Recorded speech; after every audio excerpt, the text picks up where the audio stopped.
raise the seat 4 inches and I'll jump on it. And I did. You were in a bag of oranges. Yeah, what happened with... It's funny. So Lynette and Sonny were laying on the bed doing what they do with Phil as the sleep Scott, Not doing anything? They had a little downtime. The nap Scott? The nap Scott, yeah. And it was between meetings. Yeah, and everyone just splayed out on the bed one Saturday evening or something.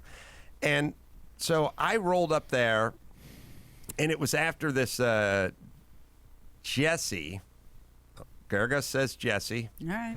Jesse Smollett thing.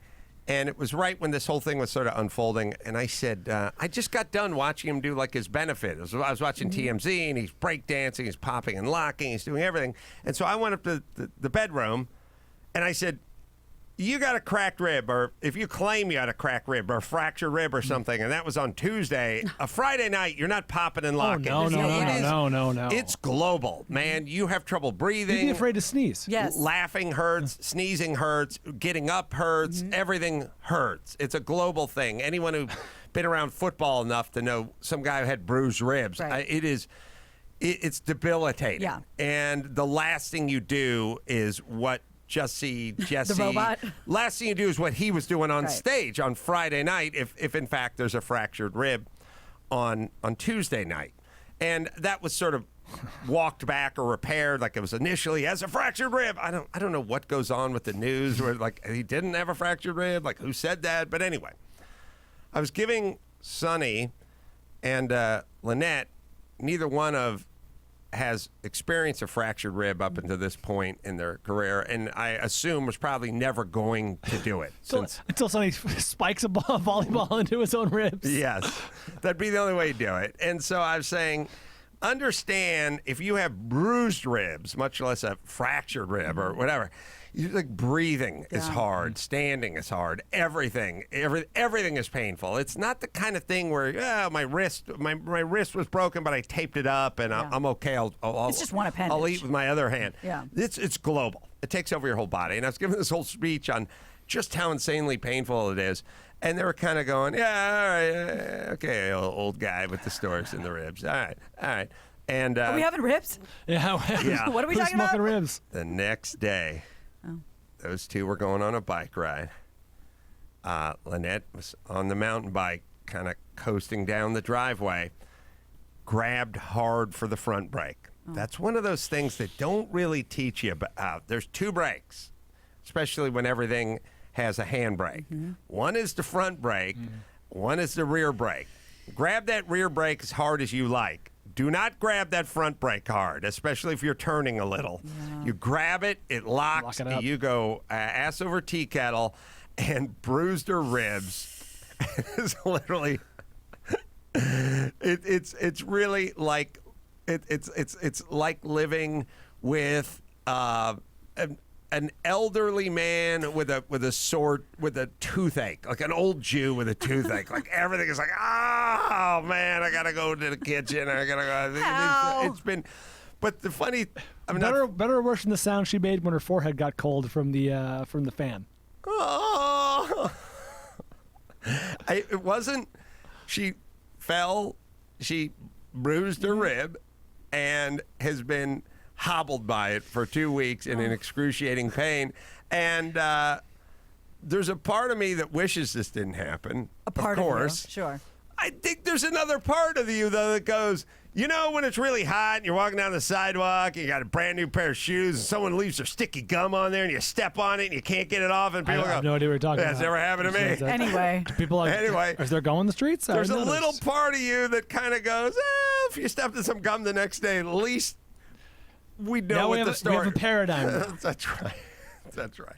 Meanwhile, Lynette's in traction. No, so she's fine now. But was this before the Sunday show, the live show? She seemed in good spirits. Yeah, she really hit it well. This happened a couple of weeks before that. Oh, okay.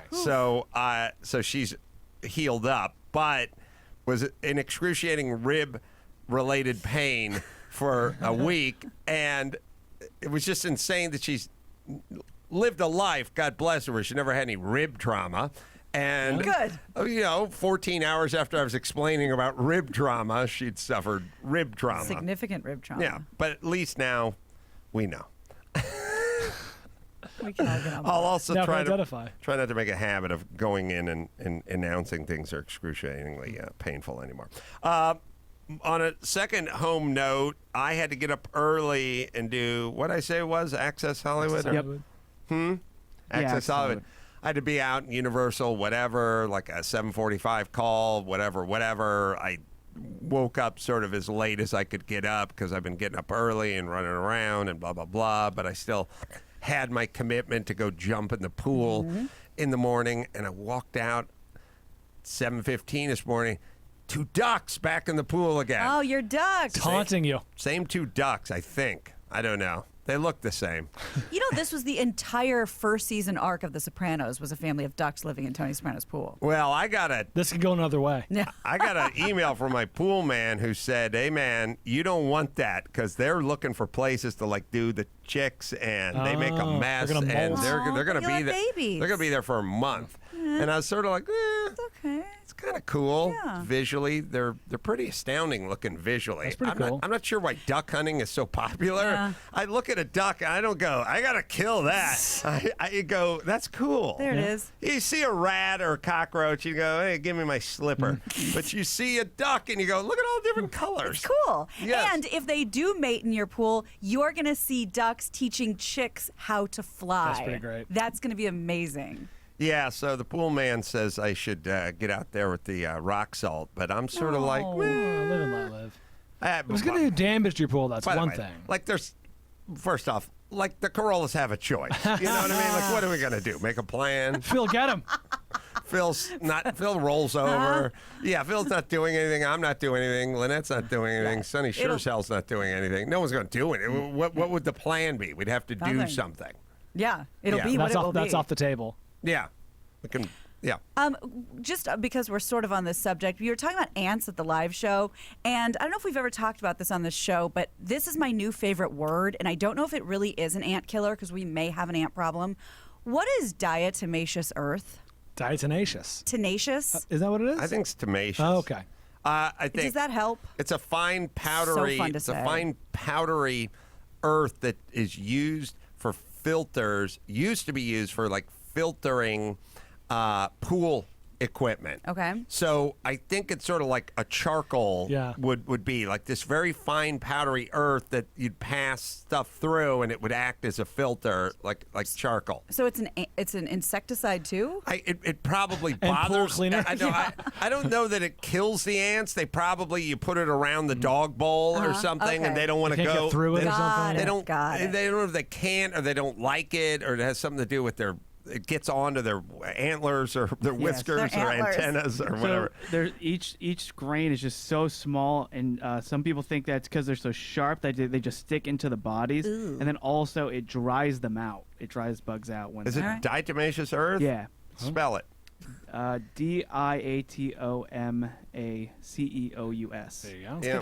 it's a good Yeah. spelling bee word. And it used to be used for pool guys used to use it like for pool filters and stuff. Which Let's sounds keep this weird. train going. Have you guys noticed? Speaking of beautiful flying things, have you guys noticed all the crazy moths in the air? Yeah, butterfly moths Yeah. or whatever. There's an infestation, but No, whatever the it's good- a migration. That's they're the going word. they're going from Mexico to. Are they Africanized? Do they have antlers? Yeah, I haven't got a good look at them, but they're going from Mexico to, Yep. to Oregon, supposedly. Oh, is Yeah. that what's going That's on? what They're That's what I- everywhere. Painted ladies, I think they call them. Chrissy looked it up. They look amazing. They're quite beautiful. They're moths technically, but they're But beautiful. we'll never kill them because they're beautiful. That's right. I have this relationship with all the rain we've been having, this sort of love and hate, which is like as I see the freeway embankment and it's lush and green and it's wild and it's whatever, I go, yeah, but in July that's Yeah, it's all all going to dead. be a Oh. big Brown, mess. Looks yellow. burnt out. Yeah, which will blend in nicely with the toilets and the shopping carts and the other piles of crap that we Yeah. can't seem to take care of as Yeah, a because city. right now it stands out with the toilets and Right. urinals. It's in sharp contrast. I did, let's see. I did a favorite tweet on, I started to drill down. I was talking to Drew. Drew's always talking doom and gloom with homeless.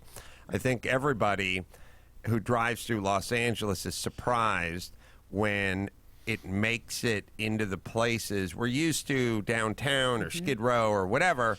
And then it started expanding and it started spilling out of downtown and it started getting into all the neighboring neighborhoods.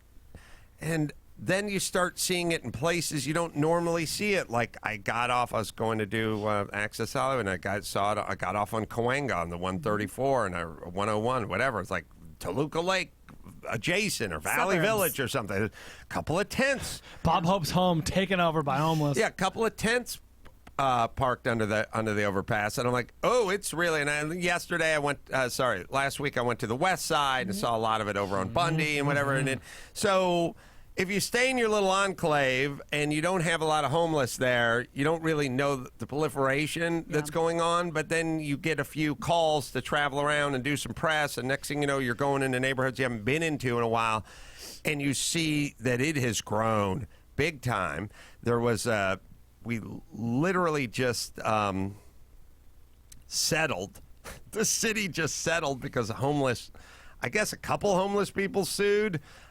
One homeless guy sued because his property was taken away, but his property is his shopping cart filled with other people's property. It says CVS on it. Yeah, the CVS shopping cart that has the other people's stuff in it that you took and put into the CVS cart, and then you parked it on our sidewalk, and then at some point somebody removed it, and then you sued, and we settled.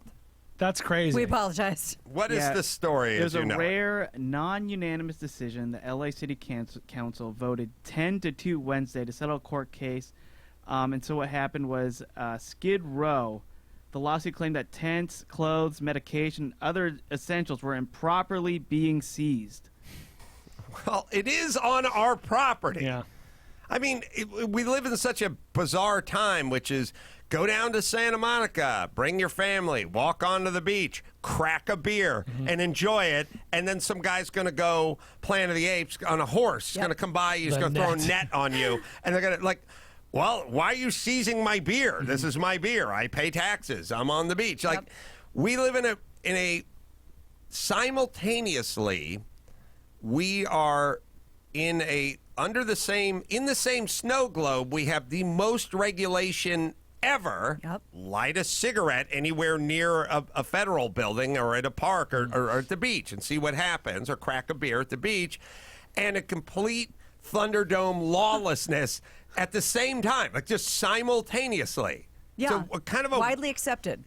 Yeah, I mean, think about like the 50s. It was right in the middle. Like it was like, not so much regulation, but not so much lawlessness either. Just sort of people were policing themselves, trusted to do what was right. Like, okay, go to the beach. If you want to have a beer, have a beer. Have too many and start staggering around and knocking over kids' sandcastles, we're going to have an issue. You want to have a couple, that'll be up for you. Wow. Up to you. Rich man, poor man, the law doesn't apply to you. Right. You're either just sort of skating underneath the whole time, or you're too rich to care. And literally just popped up on my phone from NBC Los Angeles. Syringes, pipes, drugs found in San Fernando Valley Park bathroom. Not any part of San Fernando Valley. Woodland Hills, which if you don't live here is quite lovely and suburban. It is probably. And this is the bathroom situation. Probably 3 miles from the Jackson compound, not Neverland, but Encino and Michael Jackson, the whole Jackson family lived up there. I mean, that's how nice that neighborhood was. So, I really realized something, and I will distill and drill. Do you have any Garcetti sound bites, Max Zapata? Yeah, we'll put one up right now. Well, you can take a moment, but I'll tell you what I'm starting, because I don't like to approach things from we need more regulations or more laws, or we got to do this or we got to do that. I have a little more of a sort of overall tonal gestalt, as I like to say, like what's going on, what's in the air, right. You know what I mean? Like when we do commercial grade, I'm like, what's in the air with the Subaru commercial? I don't need all the nuts and the bolts. The fact that we're not talking about nuts and bolts, we're talking about four-wheel drive trend. We're talking Puppies and vibes. And good vibes. So there's a good vibe thing that's in the air. Oh, Max Zapata, I just reminded me. I think I favorite tweeted. Somebody sent me like a Jeep commercial from like 1983, and it's like, Oh, wow. it's like riding a buffalo. Look at it, man. And the guy's just Off-roading, mud. By the That's what way, you want. who's the faker chick? Okay. Faker chick. Faker chick. Everyone listen. Peloton model who's living at the Guggenheim and likes to get up at 4:45 so she can get all her Peloton cycling in before she makes Denver omelets for the whole family. That person that doesn't Right. exist. The hot blonde who's frumped up a little and sitting at the table and wanting to know about it. Have you read the fine print on Prop 186? I think You I know. think you know The husband 186. comes in like Well, did you know? yeah, but did you know? I've read. I've got my jeweler's loop out. And I went through every detail of Prop 186. All the props, by the way, because that's what I do. Yeah. Right. Okay. That Get ready that for Prop person, 212 after this. That person. Wait, what the hell were you just talking about? The Jeep. Oh, the Jeep. The Buffalo? Or the commercial where the guy's out doing almost violent off-roading and the 25-year-old chick is in the passenger seat's delighted. Oh, my God. She loves every second of it. Just busting through mud puddles and going over berms Like and Death Proof. whoop-de-doos. And she's like, woo! Like, I've never met that. I haven't met that woman. Oh, got one more. Okay. I'll give you guys 4 choices. Okay. Who's the faker? The fakest. The one who gets up way before everyone else. Yeah. She can get those. They're at the cabin. Okay. She's going to get those scones started long before the kids, the husband, everyone. Well, she's got batter to make. She slides out of the bed like a ninja. Sure. This husband will be awoken by the scent of fresh scones. Of course. She slides out in the cabin. There's a mist over the lake. Yeah. And she's going to drink her coffee with 2 hands. Yeah, she's gonna. It's her time. Really It's her enjoy time. it. She doesn't, not sleepy at all. It's 5:45 in the morning, and she's been sconing for over an hour, and now she's just going to slip out on the porch and have a little. Wow. She's going to reflect. But 2 hands. That one sounds the best. 2 hands. Yeah. The mug's just 2 hands It's on the warming Always her. warming 2 your hands. hands. What yeah. woman doesn't exist last or more? Who's the least? Gina, you should have some perspective on this being a woman. I need power rankings. Yeah. I need them. Oh, okay. I need Right, doesn't exist the most at the top, and could possibly maybe exist in an alternate universe will be at the bottom. But it Okay. needs to go in order of least likely to run into in real life. All right, I'll tell you about Spence Jr. versus Garcia. Got a pay-per-view. It is coming up this Saturday night. Don't miss the biggest pay-per-view fight of the year. 2 of the best pound-for-pound fighters in the world put their perfect records on the line. Undefeated, both of them. Somebody's must go. Errol, the Truth Spence Jr. takes on Mikey Garcia for the World Welterweight Champion live from the AT&T Stadium. That's Texas Stadium. You don't think it's a big fight? They're having it at Texas Stadium. It's about as big as it gets. It's pretty big.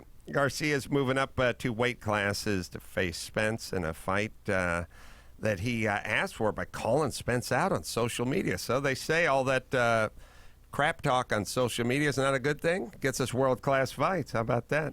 They're risking it all. The perfect record is going to be broken. Spence Jr. versus Garcia. Saturday, 9 Eastern, 6 Pacific, live. Only on pay-per-view. You order that now. All right. Do we have I'm still thinking about it. Do we I have the got it. Jeep commercial? It's going to Done. make me laugh. Tell me if it. Guy's riding a buffalo. Hot chick. Intrigued. Pulls her on Whoa, the buffalo. whoa, whoa. One Some Zoe Bell stuff. captures that feeling with the loving it. strength and agility to master most any terrain. She's loving it. Nothing stands in its way. It's a couple riding Jeep CJ, a buffalo. like nothing you've ever driven. We need to describe what's happening visually. The feeling. I've never seen anyone ride a buffalo. They kept cross-cutting between this couple riding back-to-back on a buffalo and then riding in the Jeep. Neither of which look comfortable. If you have a yeast infection or honeymoon cystitis, as Dr. Drew used to say, you stay off that buffalo. Yeah. So quite a contrast to today's Oh, my. couples and Oh, good my. vibes. And let's go find a blind guy to show us a bluff. I bet there's You Jeep gotta listen commercials. for it. We got to find the touchiest, feeliest Jeep commercial from today and contrast it. Yeah, so that made me laugh. Anyway, All right. the hot chick who's elated that she's going through the desert at 90 miles an hour with the twin I-beam suspension.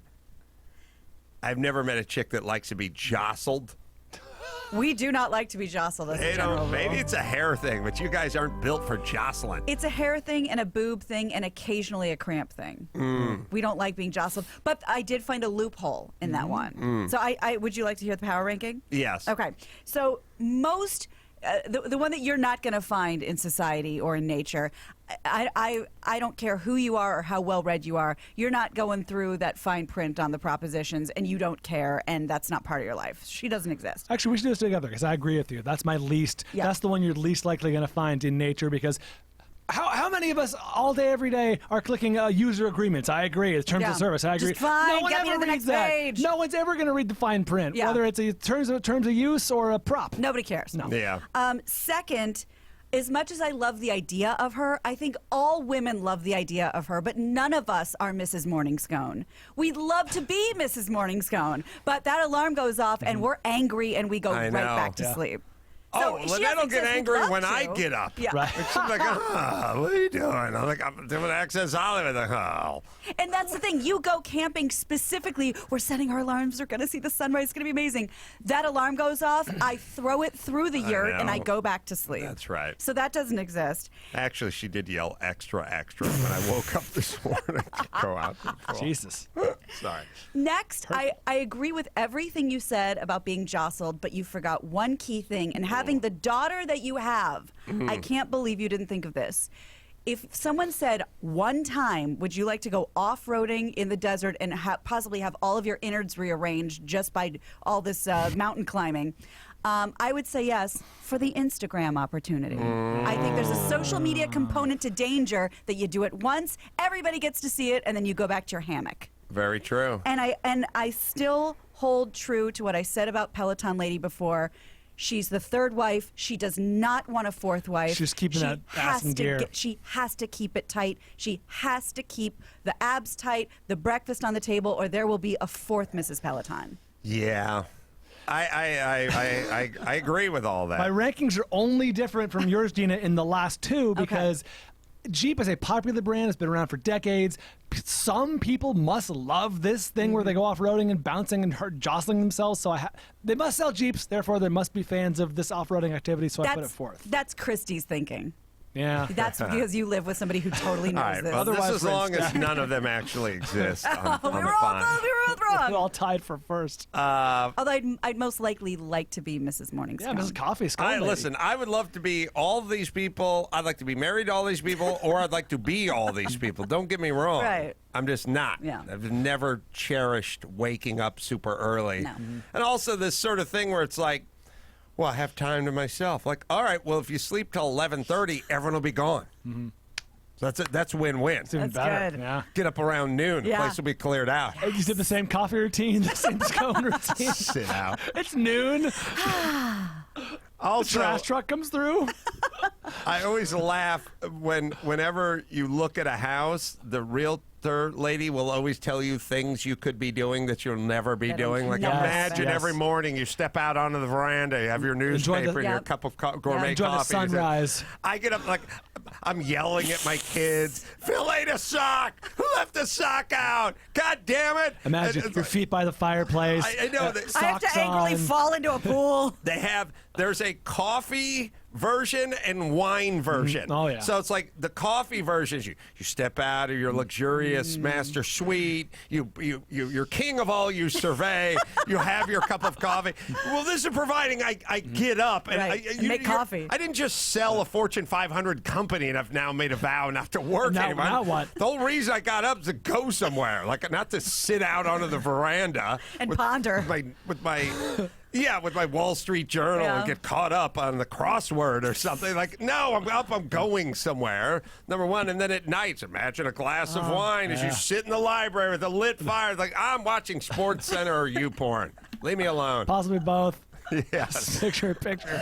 It's always, I just would recommend that any realtors listening, please don't tell everyone about the potential of every balcony and every room, because all I'm thinking is we're never doing that. Yeah, don't sell We're not that having dream. breakfast No. out here on Sunday. No. We'll be standing in the kitchen, like eating in our underpants and eating and yelling at each other. The dog will be eating the dropped That's eggs right. off the That's ground. right. That's what we'll be doing. Not sitting out here holding our mug with two hands. Smiling at each other. Smiling. Look at the ducks in the pool. All right. There's also a story about vans being parked in San Diego, and then people are Airbnb-ing the vans because they tried to come up with an ordinance that, I mean, look, everyone wants to live in Venice Beach or Santa Monica or one of these, the Palisades. I mean, these are very expensive addresses and real estate, and so everyone wants the zip codes. Everyone wants to live there, but most people can't afford to live there. But if you have a van and you can drive it from Sun Valley over to Venice and then park it, then you can live out of the van in front of. And again, there's somebody just paid $2 million for that house and put $800,000 into the renovation, and they got to step out and run into your van. Yeah. Imagine having a cup of coffee, watching the sunrise, watching the Airbnbers come out of a van. Good Matt DeAndrea, lives out in Venice, just says there's RVs just parked everywhere. Yeah. And he said he was walking down the street the other day, I don't know, Abbott Kinney or something, and he saw a rat run out of a corner building, the one that's shaped like binoculars down there. I can't remember the name of it. Ran out of that building and jump into a Winnebago. God damn it. I don't know if it was on a run. I don't know who owned the rat. So that's what we're up against. And there's this notion that, well, there's nothing we can do. And we can do whatever we want. It's our society. Like, we pay the taxes. Right. We keep the streetlights on. We elect the officials. So what are we afraid of? Well, when it comes to parenting, the worst thing you can do is turn it into a popularity contest. I've made that mistake. Lynette's made that mistake. Your impulse is, I want to give them what they want. I don't want them to yell about it. I don't want to hear it. They just, look, they want to eat It's easier to. caramel corn for breakfast. Just let them have their caramel corn for breakfast. I don't have to hear them screaming about this or complaining about that. It's very easy. You know, you're like, oh, we should sit down and have reading time. They just want to watch the Pixar film and they bought it on the iTunes. Just let them watch it. You know, it's a very path of least resistance. And it's easier. And when you go like, well, these kids are voting, and they're going to vote on who gets to stay in the house and who has to leave, and you give them the popcorn balls for breakfast, and the other one wants to make them scrambled eggs, so she's out, you're in. Like, there's an element of that, and it's not the way to parent, and it's not the way to run a city, and it's not the way to run a organization, a football team, a company. You need a sense of, hey, here's how we're going to do this. And a little tough love, but it's good for you. You need it. Consistency. And consistency. And many politicians have turned toward a sort of more I feel your pain. I'm right with you. I understand. I don't want to be accused of being a bad person. Actually, I don't want to be accused of being a mean person. And the thing about football coaches and governors and mayors and presidents and generals and everybody in charge, there's going to be a certain amount of people who think you're a mean person, because you are going to have to be the person that says, look, school starts at 8:05 sharp. At 8:10, we lock the gate and you can't get in. So if you're late, you may not make it onto campus. And at some point, some kid's going to be running up out of breath at 8:12, and you have to be the person who goes, sorry, doors lock at 8:10. And they go, oh, my God, Mr. Johnson, I had my car had car problems. And you go, sorry, I feel for you. Those are the rules. I can't bend them. And then you're flirting with becoming a bad person, because it's like, well, that guy, he's 2 minutes late. And it's like, well, first off, you're not 2 minutes late, you're 12 minutes late. But either way, I was 2 minutes late and they locked me out. And then now, and also you're dealing with whatever. My parents went to work and I had to walk home and I got into trouble walking home. And who's that on? That's on you. You locked the door. So being a coach, being a general, being a politician, being a parent requires a certain amount of, I don't care what you think of me. I'm doing this because it's the right thing to do. At some point, theoretically, you understand the football coach who made you run the laps or who benched you or something, and you actually appreciate it because it molded you into the adult you are now, and now you're able to do that. But we've decided, just like the Subaru commercials, it's all about the good vibes. And the problem with the homeless, it could go a million directions, but the reality is, to me, getting into the weeds with all the codes and regulations, it's generally about good vibes. Like, these people are homeless, and you want to go over there and get them up and roust them and push them out and do something with them. And we just decided that was sort of bad optics. But rats and syringes are not good vibes. Well, I know, and fat, morbidly obese kids who can't spell are bad too, but we don't. That's not worse. We're in the kitchen giving out the popcorn balls and telling them if they don't feel well, they don't have to go into school. Right. That's where we're at now. Yeah, I get the idea of it. I'm just saying, then when you contrast it with physically walking down Abbott Kinney and seeing rats and needles, that is the opposite of good vibes. It's scary and it's sad. It started with, I don't want to be mean to people who are down on their luck. Like that person was a veteran, and now they're on the home. Right, understanding to the plight. And I kind of, you can read an actual van Airbnb ad? Yeah, so I went on Airbnb to check out some of the vans that were available in San Diego. This one is $36 a night. All right. Making Magic by the Sea. Van living by the beach. I don't want to make any magic by that. By the way, I this. picture opening the two doors in the back and like in The Shining where the blood came out of the elevator. Semen. No, I'm talking about pure semen, just washing you down the street. Gallons. Washing you to the Mexican border. What do they got going on in there? So he says, a very awesome experience you can have staying by the beach in your own beautiful sacred space with a partner or solo. Stovetop dishes, kitchen accessories, and a Yeti to keep your leftovers and all refrigerator foods good. Tons of storage, pull-out drawers in the dresser. Very close to restrooms and beach showers. Hold on, tons of storage. It's a van. You can't tell me. Walk-in closet. Tons of storage. It is a walk-in closet. Right. Very close to restrooms and beach showers, coffee shops, everything you need for survival. Everything Adam pays for. The restrooms, the beach showers, all that good stuff. And then open for monthly stays. We'll be traveling to Hawaii for the whole month of January. Oh, otherwise they live there? Yeah, I guess. Okay. Hey, man, you got a show coming up. 2 shows coming up in San Francisco. Airbnb van. Got to keep the overhead low. And by the way, Literally. whoever would rent this Airbnb, out of all of the beautiful and safe and comfortable Airbnb choices, why would you assume that that van would be there when you got back? You're giving them a mobile home. Whoever's doing this is, you're renting this to junkies or folks that are into like human slavery. Like it's a disaster. Self-selected. It's not going to be where you left it. And if you're one of those people who owns a home in that neighborhood, would you want a guy who thought it'd be a good idea to do a monthly rental on the A-Team's van parked across the street from your house, and your kids got to like walk to school and stuff? All right. It's a goddamn disaster. Point is this: rule of law and authority. We need to start bringing this back. People need to be adults. Authorities need to be authorities. Look, if you want to run for mayor, but realize when you then become mayor, you have to start using your authority. And I was talking about this to Dr. Drew, and I was sort of, again, just thinking about it from a sort of psychodynamic standpoint.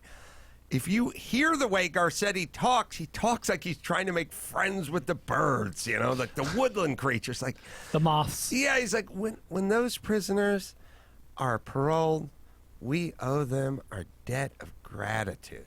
Like, it's like he sounds like Mr. Rogers talking to special needs kids. Like, we need some dude up there who's got a little patent, a little general patent in him, like going, hey, clean this goddamn city up, and I'm sorry, but we're going to bust a few eggs to make an omelet. Which, by the way, I don't like that adage because I like omelets, and I feel like, okay, that's how you make an omelet. Yeah.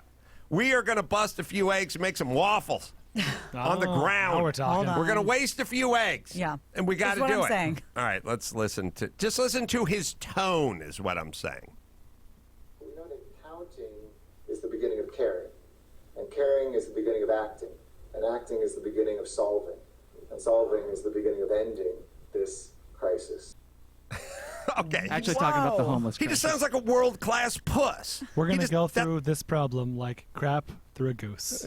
Right. I'm saying we need some football-esque, we need some Vince Lombardi and some General MacArthur type action here. Not like, fellas, we're gonna create a seal here, and then we're gonna that's okay. create a seal there. Now we're not looking to hurt anybody. We're gonna hand the ball off to one of the galloping ghosts. Is that insensitive to say ghost? Does anyone have a grandparent? Has everyone lost a grandparent? Is it- We'll check on that. Okay. And we're going to go get down in our three-point stance, and we're going to fire off the ball, but not in an aggressive way, and not in a way that was overly masculine. And we're going to run for pay dirt, but of course we're not taking any of the dirt. That's of the land. That's the indigenous people own that pay dirt. That's not our dirt to develop. It's metaphorically pay dirt. And what we're going to do is we're going to win in all three phases of the game. Now, I know you thought football was a binary choice. It's not. There's many other phases to the game. There's offense. There's defense. I'm sorry. I know we have an interpreter here, a sign language interpreter. Cheryl, are you? She's keeping up. Okay, good. All right. I want everyone with a disability to understand. Oh, nobody here is hearing impaired.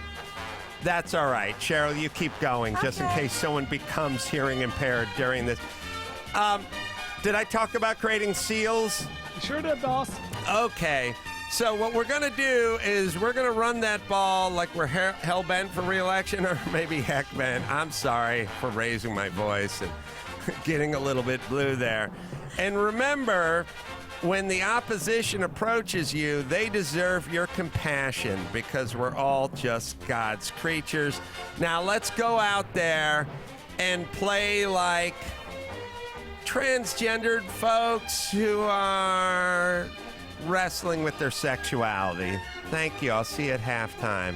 Or not. I may be meditating in the equipment room. All right. That was Mayor Eric Garcetti. I don't feel very inspired. He just sounds like a puss. Like, come on, boy, let's go. Let's get this homeless problem. Yeah. Somebody's going to have to start judging. Somebody's going to have to start rousting. Somebody's going to have to... People are going to yell, hey, man, get your hands off me, and that's my shopping cart, and you can't. And you know what we're going to have to say? Sorry, we're moving.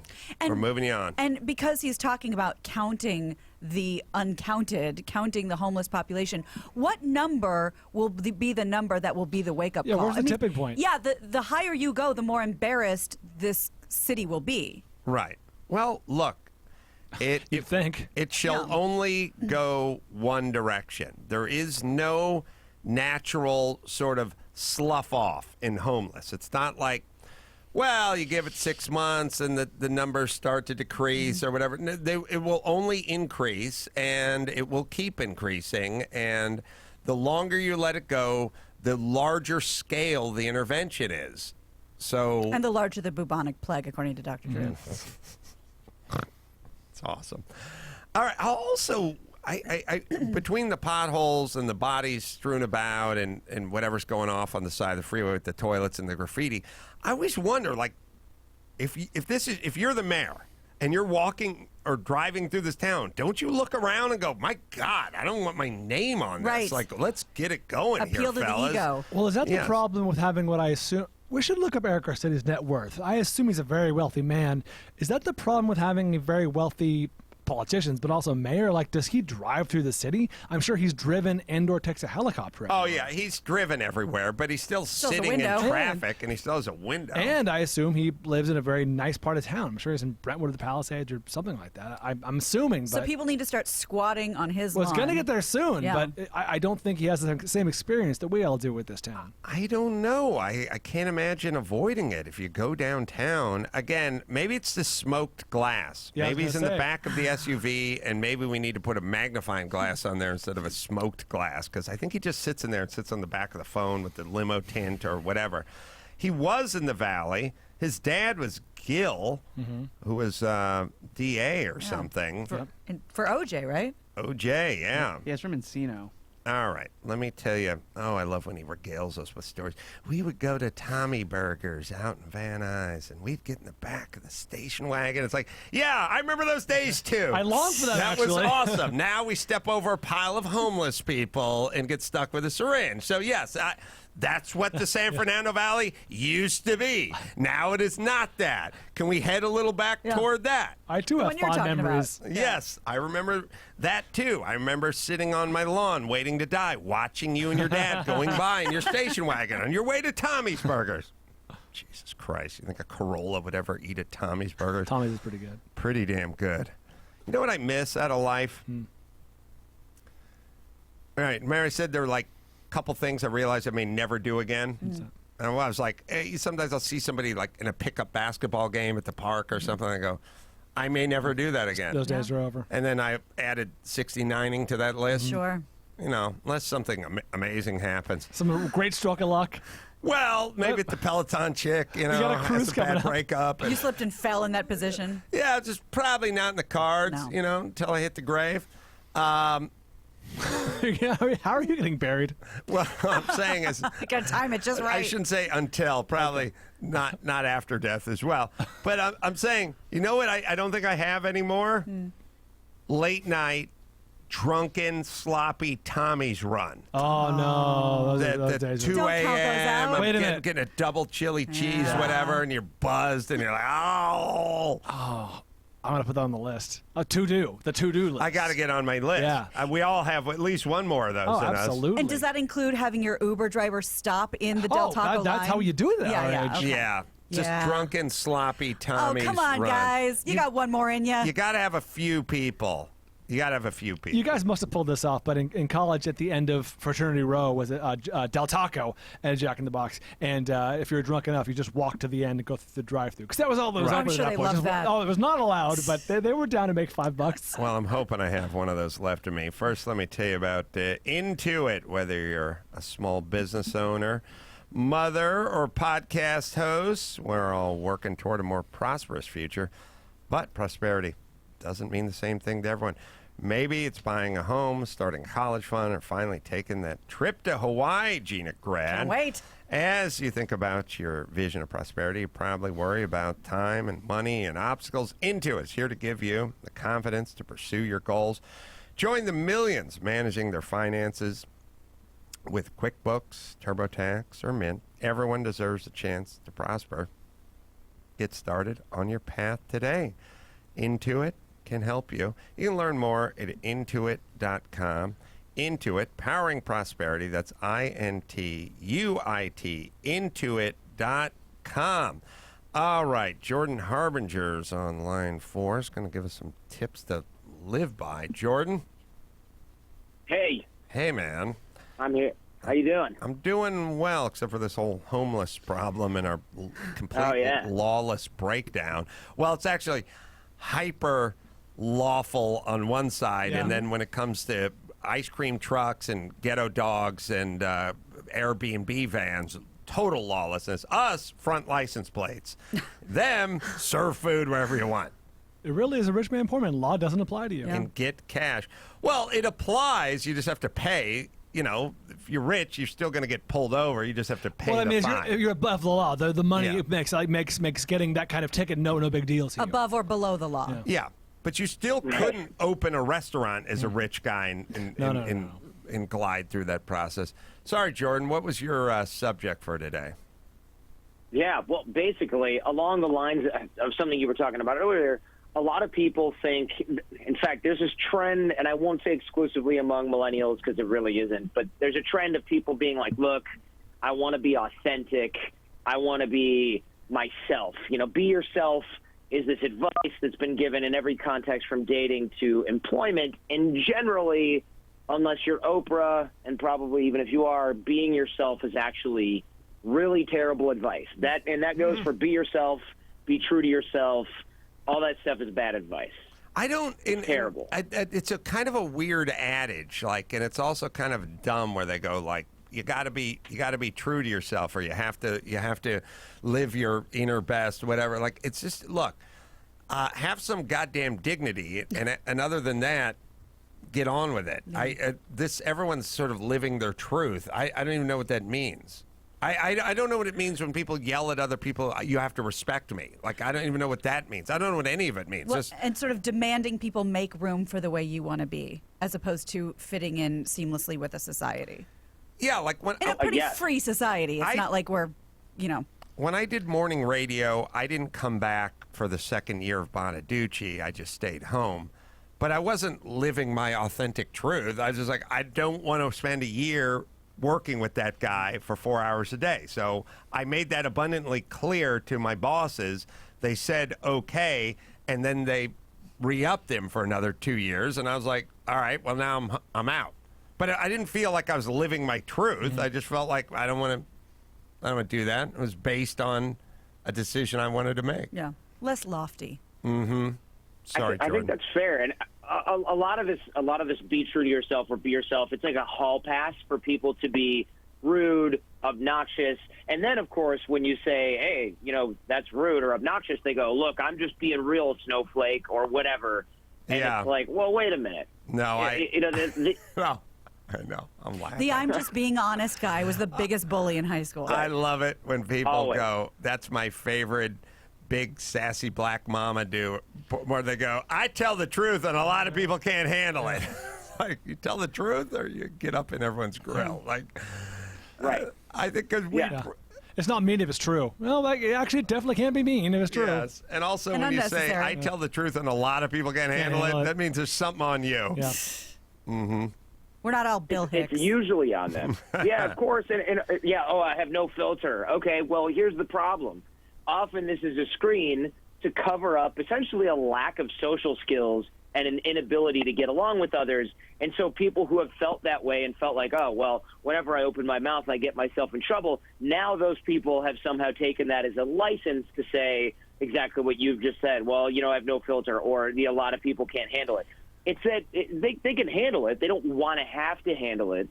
And in fact, we find that being yourself is such terrible advice because nobody wants to see your true self. We all have thoughts and feelings that we believe are fundamental to our lives, but are frankly just better left unspoken. And forcing other people to suffer your BS and whatever's on your mind is actually much more of a snowflakey type mindset than somebody who realizes that to get along with others in, like Gina said, a functioning society, you actually have to know how to behave sometimes. Well, let's see if we can make some rules, because I don't like people living their authentic selves.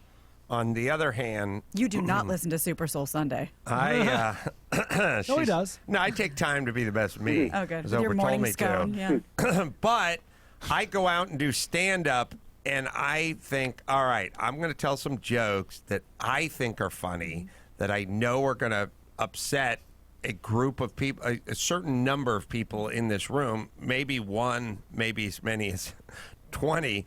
And I like these jokes. I think these jokes are funny. And I don't want to edit jokes that I think are funny in the anticipation of how they're going to be consumed or received.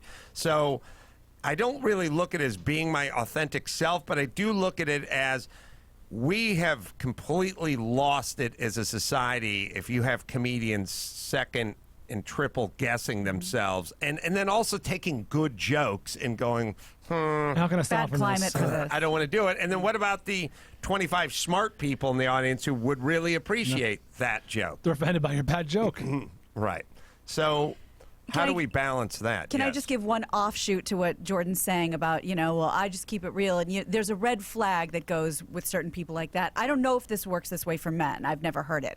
But I am very wary of women who say, I cannot be friends with other women. Other women just don't get me. I only have guy friends. I'm like, really? Because I was raised mostly by men. I have a pretty male sense of humor. And I have the greatest group of girlfriends in the world. So I don't have to make excuses like that. So that freaks me out a little bit. It's also insane because it's sort of the insanity of being racist. You know how limiting that is. You know, I was just on Tell me the about phone it. with. I was just on the phone with Diane Farr, my old co-host from MTV Loveline, who I've always kept up with. I've liked her. I've always liked her. And then she wanted me to do some benefits. She came out and see the Willie T. Ribs uppity and blah, blah, blah. But we have, there's many things about her I like and many things she likes about me. So we'd be fools not to spend time together. There are many guys. Look, I'd rather spend time with her than Eric Garcetti. So why? Well, he's scared of people that look different than him or whatever. That's an insanely limiting. Like, just find people you get on with and you like, or who add something to your life, or you add something, or make you laugh, or make you think, or whatever. And then spend time with them. The notion of like he feels threatened when a woman is funny. Like, no, I don't. I think it's funny when a woman's funny. I like spending time with her. I like talking to her. I'll bet she makes scones at the cabin. 5 a.m. At her time. Yeah. So I'm just saying, like, again, why would you do that? I don't know. Okay. It's also, again, it's a weird. I wouldn't impose it on myself like I wouldn't impose veganism on myself. Like, I like all kinds of meat, and why would I want to go through life with all these dietary restrictions? Every time you go to a restaurant, you're like, Self-imposed. excuse me, I need to. Yeah, why would I do? I feel the same about vegan as I do about racist. So I like racism a little more. Racism makes more sense. But there are no tofu. vegan racists. Oh, Sorry. that's a good point. Sorry, Jordan. No problem. On the vegan racist note, I was speaking with AJ Jacobs on the show. Noted vegan racist. noted vegan. And how much you aim for authenticity depends on a personality trait that's called self-monitoring. And if you're a high self-monitor, you're constantly scanning your environment for social cues and you adjust accordingly.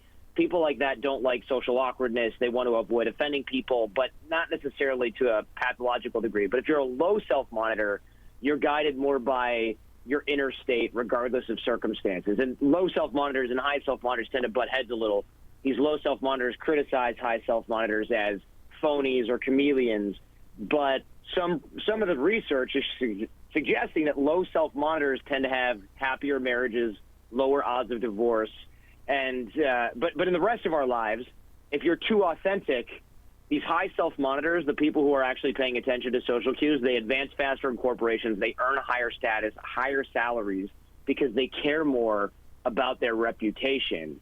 And that can be pretty important because you see these other people who are expressing their feelings all the time in the name of authenticity, complaining that they're not moving ahead, and they think it's because people can't handle the truth, when really nobody wants to be around somebody who's got to put their foot in the mouth all the time and can't get along with other people.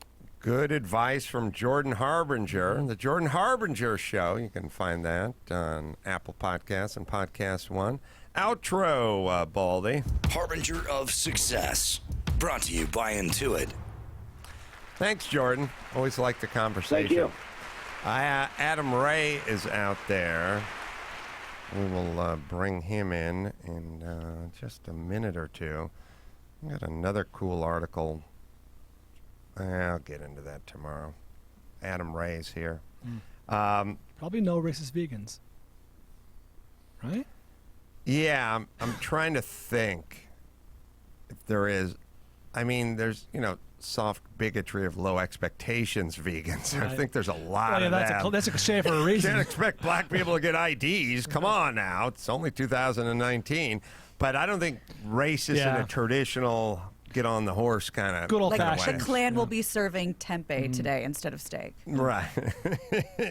All right. We'll talk to Adam Ray in a second. First, let me tell you about Brother Investment Tank Printer.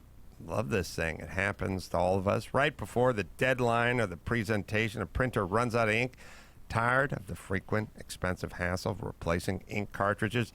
Brother Investment Tank Printers. Internal ink storage tank, larger ink cartridges, and intelligent page gauge to display the levels. It will change the way you think and the way you ink. Their color inkjet all-in-one printers deliver convenience, low cost per page, and affordability, and uninterrupted printing with up to 2 years of ink included in the box. Imagine that. So don't sweat over your printer running out of ink. Learn more at changethewayouink.com. That's changethewayouink.com. All right. Adam Ray is out there. I got live shows everywhere. I mean, we got Salute the Troops in Pomona. We got San Francisco at Cobb's. We got Brea Improv. We got Denver Comedy Works. You can just go to AdamCarolla.com for all that. You'll be staying in a van nearby each of those venues. That's right. I shall. And Not Taco Bell material. You guys can get a chassis, 2 S's and Y. You can get it on iTunes as well. Indianapolis coming up. Just need a few more tickets to confirm, so go to Tug and check that out. And we're doing a new screening in L.A. So we're doing this screening in L.A. because if you want to get on the front page, if you want to get a trailer on iTunes, you have to have a theatrical release.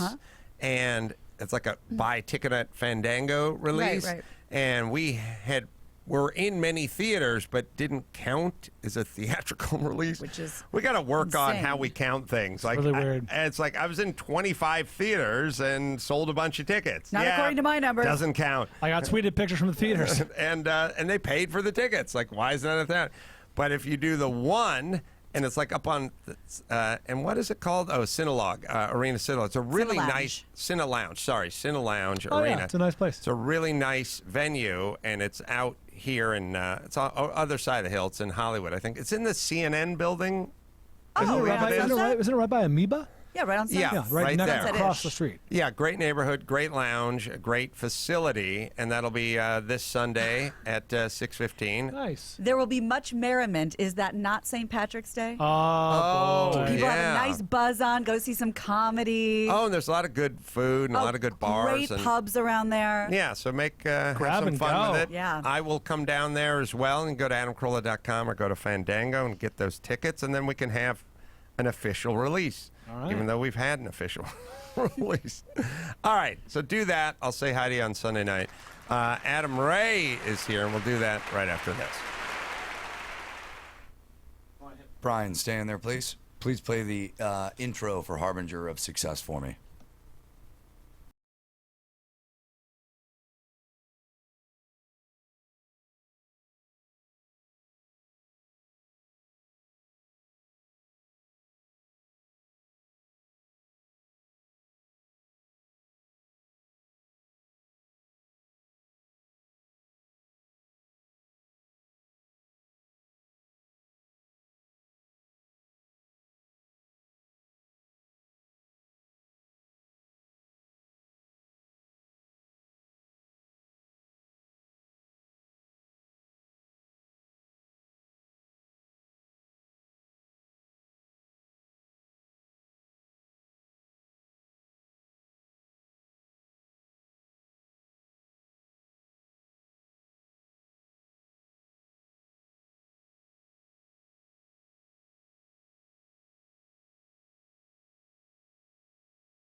In the spirit of Murrow, Jennings, Cronkite, here's another great moment in local news. Saving sick hummingbirds. Dozens of them are turning up in Orange County, and you can blame it all on our recent rain. That's a great moment in local news. Now, back to the Adam Carolla Show. Yeah, I don't like to blame things on the rain as much as Milli Vanilli would like me to do it. I like to pick cultures and scapegoat them because the rain's a lot of just shaking your fist at clouds. There's not a lot you can do there. And it did not work out well for Robin Fab. No, but they did blame it on the rain. Yeah. Adam Ray is in studio. Yeah, baby. He's going to be in the Las Vegas Laugh Factory at the Tropicana coming up March 18th through the 24th. And you can get dates and find out dates at AdamRayComedy.com. I ran into your partner in crime in the About Last Night podcast, Brad Williams, over at the Peterson on Sunday. Congrats. 10 years. Yes. He stayed for both. He was there for the uppity showing. He made the mistake of sitting next to Alonzo Bowden. So I didn't think it was possible for him to get smaller, but he did because he picked the world's largest comedian. It will never not be funny to see the size difference of Brad versus large humans. You know what I'm saying? Like when we met, we accosted Shaq at the Celebrity All-Star Game, and just to say what's up, and just to get your Shaq moment. Right. You want, like, you're hoping he'll say something, and he did. He called me Spin Move Ray, and he called Brad Big Man, and I'm like, dude, you're so funny. You know what I'm saying? Like, but he looked down at Brad. He was looking at me at first, and he was like, "What's up? I saw you in that game. That was great. Spin move Ray." And I was like, "Oh, thanks, man." And I was like, "Yeah, Brad played too." And he was like, "Who?" And I was like, "Oh, just look down. There's another guy right here." Hold on, let me move my nutsack. Oh, there you are, little guy. Yeah. Let me move my nutsack. That should be the name of a movie that he stars in. Shaq puts his shoe on Airbnb just for Brad. Yeah, dude. So that was at the All-Star game? Yeah. They had the celebrity basketball game? Yeah, it was, I don't even want to say bucket list as much as, like, actual dream. The dream you never knew you had. Oh, dude, well, no, I knew I had it. Okay. I wanted to be in the NBA. It's a stupid joke in my act about no Jews being in the NBA. You've never heard, commentators say, Rosenbaum for 3, Weinstein at the line for 2 free throws. You know how he loves those. Stupid. But, yeah, I really wanted to, but you guys laughed, so I'll keep doing it. But you were good. I was. In high school, I was a good high school player. Yeah. When I was in 6th grade, I probably peaked. I was a fat kid, but I was like quick fat is a term that I came up with, where it was like I was fast as all the skinny kids. Nobody could D me up because I had Pop-Tarts and mac and cheese as like this wall of. I was a delicious defender. Great morning show in the Bay Area, by the way. Pop-Tarts. Waking up with Pop-Tarts and mac and cheese. Yeah. And I just was so, and I shot. Yeah, there it is. That's me. By the way, zoom in on the hands if you can. I went to prom. What is that? I went to prom in the 5th grade with NBA star Kendall Gill. You sure did. He was a So supersonic. lovingly. Such a tender touch. R.I.P. the Sonics. This picture, my mom and I, she was so great, right? This is probably like, I don't know, maybe 4 months after my folks split, and she's like, we need to get out of the house. And I was like, we should go to a basketball game. That's something we both love. And we go there, and I went down early to the court. I was like, I want to get this close so I can get a picture. Kendall Gill was nice enough to take a picture. Look, as a kid, you don't know what to do with your hands, right? So that's on him. Like you should be wearing a wrist corsage. Or one of you should. One of you needs a boutonniere. Kendall Gill needs a boutonniere, and you need a wrist corsage in this photo. It can't be more of a Tolo, like winter formal, like Casey and JoJo's playing in the background. This is the night they decided to move the team. It was very. We can't have any more photos like this with fat kids. Reminiscent of when my parents got divorced, and after like 6 months, my mom said, "You need to get out of the house," and I walked to the Forum. Put the picture of Byron Scott and Adam. Yeah, no, but so I wanted to play, like, obviously, but 6th grade peaked, and then high school again good, but once you get past high school, I was like pushing 6'1", shot the 3 really well, like, set some records at high school and whatever, but you got to be if you're 6'1" and you're in high school, you got to have amazing ball handling skills. You got to probably be able to dunk if you're going to make that jump, You were ahead of your time is what you were. You got 6'1" shooting threes now in the league. Yeah. Well, now you go to 24 Hour Fitness, you get tired after 10 minutes, and you're like, all right, it probably wasn't going to work out, But there's an element of, like, I experienced it in my younger celebrity, whatever, all-star games, whatever, which is like, You're not that old. You were good in high school at baseball or whatever your sport Still is, got and now some they're doing like coordination. the celebrity baseball game, and everyone else is sort of screwing around, and you're like, I'm going to put some meat and wood on this bat, you know, like I'm on that ball, like I'm going for power here, like you are You're not just that having sort fun. of old sleepy high school party who gets woken up. Is it just a dude thing where like the competitiveness inside you, like all the fellas, like, you know, Amanda Seales didn't seem like she was concerned with getting any buckets. The WNBA players were like very graciously like, yeah, we'll play, but like we're not trying to get injured for the season that's coming up. Right. I took a charge on one of them, and when I got up, she was like, "What the fuck are you doing?" I was like, the "Trying to play guys, defense," you know. The guys that are out there, That's a dumb guy thing. yeah, lowering the shoulder, taking the charging calls and stuff. Those are like the Vanderbeeks of the world. Like those guys are taking it serious. Dr. Like, Oz put his like elbow in the back of me when he was defending me, and it felt like old man dad pickup ball where I kind of like hit him back a little bit, and we were going at it, you know. So obviously you played well. Played all right. Yeah, I mean, I had a thanks, bud. I had a moment where I got in, and I was super nervous when I got in, and I was just wanting to get some buckets. By the way, little secret, had torn my calf the day before. So my question was, how the injury situation? How did you do? A friend of mine convinced me to go to a Body by Simone dance cardio class. I did it for the material, and also I was just like, oh, it'd be fun to get some, maybe it'll get me in cardio shape for the game. It's a lot of bouncing. It's a lot of angry, angsty female, like Taylor Swift. Like a lot. The dancing is just like I'm gonna chop it. You know, your penis off in your sleep. You know, it's over, and I mean it. And a 5, 6, 7, 8. Yeah, and just a lot of. And I'm trying to keep up, and I'm one of two dudes in there, so I can't sit out. I'm repping for the fellas, and I feel my calf just tense up. 3 days later, pop in the practice. I'm walking around. Quavo the rapper's like, "Are you good, man?" I'm like, "Quavo, man, live and let live." He's like, "What?" I'm like, "I don't know, man. My calf just popped." Cut to the game. I'm like, you know, adrenaline got me through, and so the fact that I was even able to play was a win. But yeah, I went in and wanted to get one bucket, and then I had this run where I scored 6 points in a minute. And I think we have a tape of it. Do we have a tape of it? What you have tape of is some kid on the internet who compiled my 6 points in a minute and did commentary over it. This kid doesn't know who I am, is watching the game. He loves the game, apparently.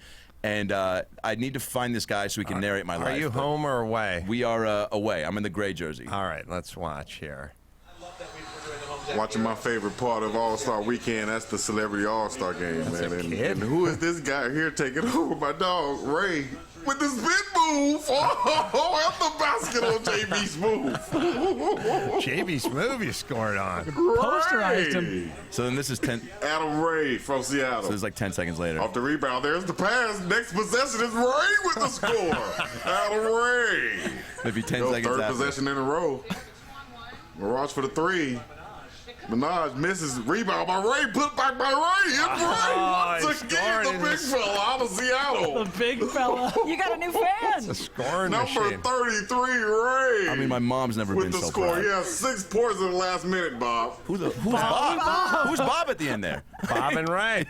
Can I tell you this? Look, I don't want to take any air out of your balloon, but please. You know, every once in a while when like a 4-year-old boy gets really earnestly angry and he's like gets mad and he's like starts going after Big Dad and he's like punching him and like, oh boy, he's trying, he's working it, boy. Yeah. Fire he's up. angry. Look out. Yeah. Head for the hill. He had a little bit of that in his voice. Like just a Well, little he didn't bit. expect me to be able to even get up and down the court. Yeah. Absolutely. How do you anyway, exciting. Exciting stuff. I had a lot of people.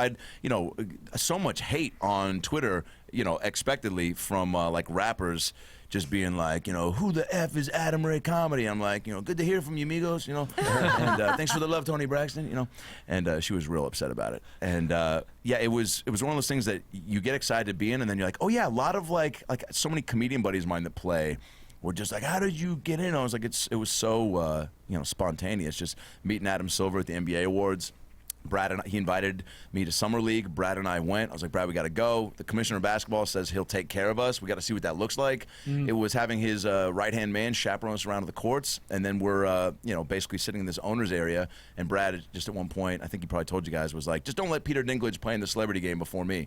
Adam Silver laughs, and he's like, yeah, screw that guy. You're in. And I'm like, hey, I actually play. Brad's just a prop. So we're a package deal on this. And he was like, yeah, you can both play. The tip-off was pretty great. The tip-off was great. Whose idea was? Did you see the Brad tip-off? for sure. Actually, one of the refs came up to us and was like, guys, big fan of the podcast. And we're like, oh, that's so cool. And then Brad's like, I actually have this idea. I don't know if you're cool with it, but I want to, remove Stephanie Dolson, the WNBA player that was in the tip-off.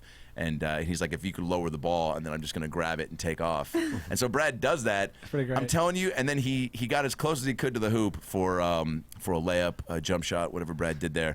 And if he had made it, I think the roof would have exploded, because we did one other trick play where Brad went through my legs. That's on my Instagram too. We practiced it in warm-ups, and I just thought so many.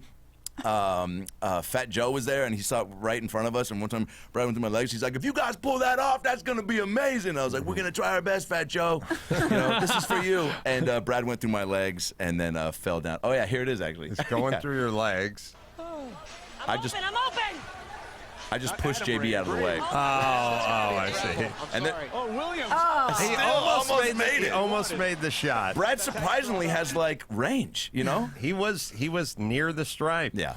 All right. I know Mona from Who's the Boss.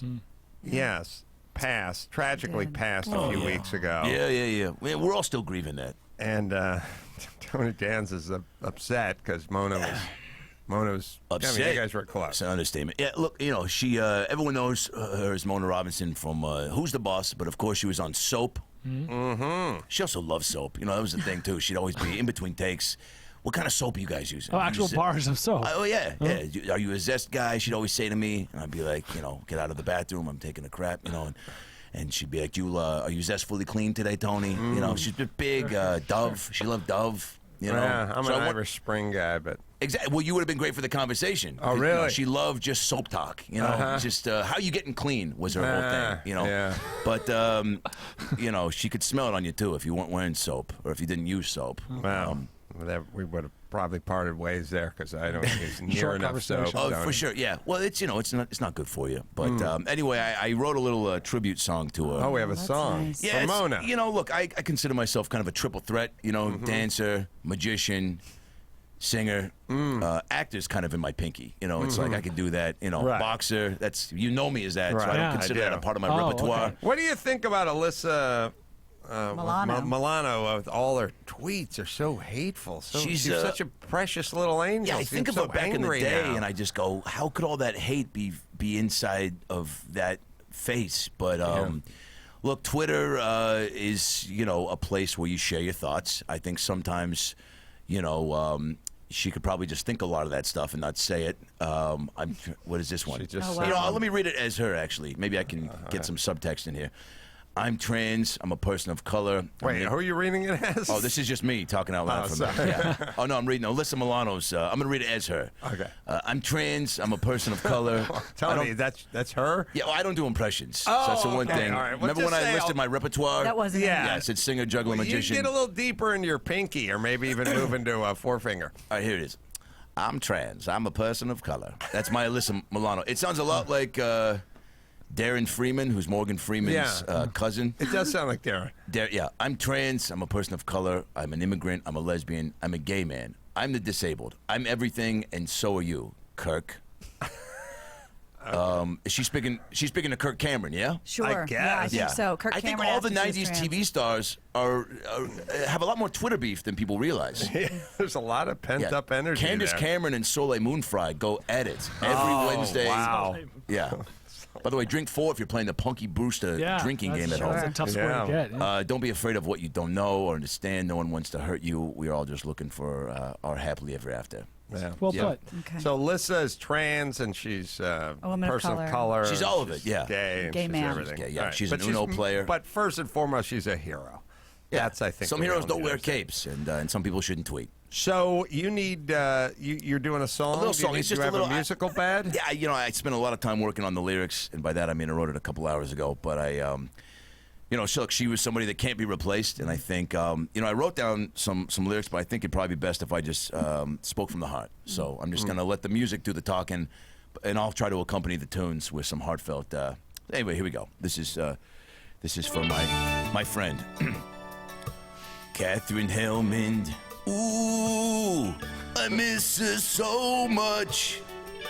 I think about her every night when I sleep. Catherine Hellman was 89. She had soft skin and looked so fine.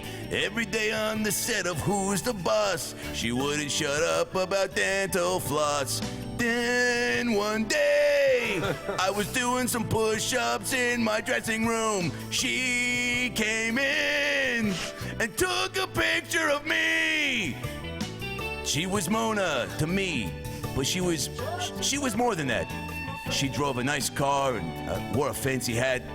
She was on soap. Oh, brand new life. Brand new life. Let's bring her back to life. Let's bring her back from the dead. I think a lot that there's so much we could do with freezing people. And I think if we had taken a little more time to figure out how to freeze Catherine, and look, I'm not saying go to the cemetery tonight and dig her up, but look, I got nothing to do. I'm not working right now, so hit me up at TDanza on Twitter. And I got a shovel all ready to go. Anyway, I'm rambling. I'm going to miss you, Catherine. You had great lips. You had great comedic timing. And you're my desktop screensaver. And you know what that means.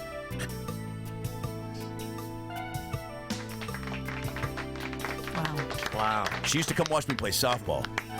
Really? I invited all my friends to come watch me play softball. Nobody wanted to come see. Is this still a song? She bought me. Yeah, this is. It's the B-side. You flip it over. Wow, I know there's a lot of tributes to Catherine Hellman, but that takes this place. That's towards. Well, I knew that too. Touching. I knew there's going to be a lot of tribute songs out there. I knew Hall & Oates were going to probably come out with one, so I wanted to kind of get ahead of the. Well, she was kind of a man-eater on the show. Oh, she loved. There was apparently her favorite episode. I didn't know this. There's a lot you don't know about people until they pass away, and then all these stories come out. She loved younger men, and there was an episode we did of Who's the Boss where she went to prom with like a college kid. Jesus. Yeah.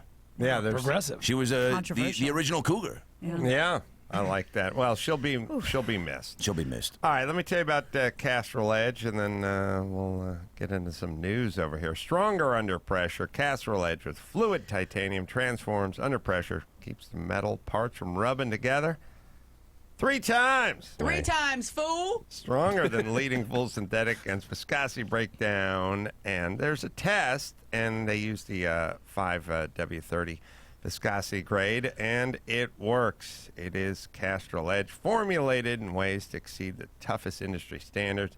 New and improved Castrol Edge. All right, quick break. We'll come back. We'll do the news with Gina Grad right after this.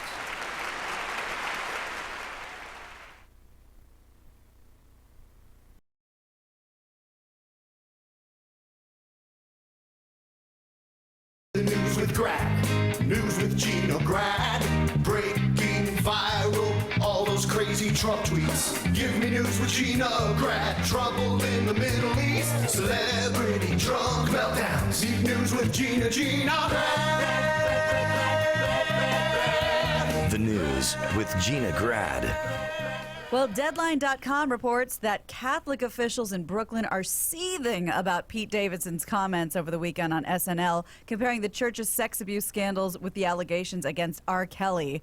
The Diocese of Brooklyn, how dare that? I know, posted a statement on its website demanding SNL apologize for what it called a disgraceful and offensive skit. Now, on Saturday night, Davidson drew parallels between the clergy abuse and R. Kelly, and we played part of Davidson's bit, but that was focused on Kate Beckinsale. This was the beginning of it. We have it here. Demanding an apology.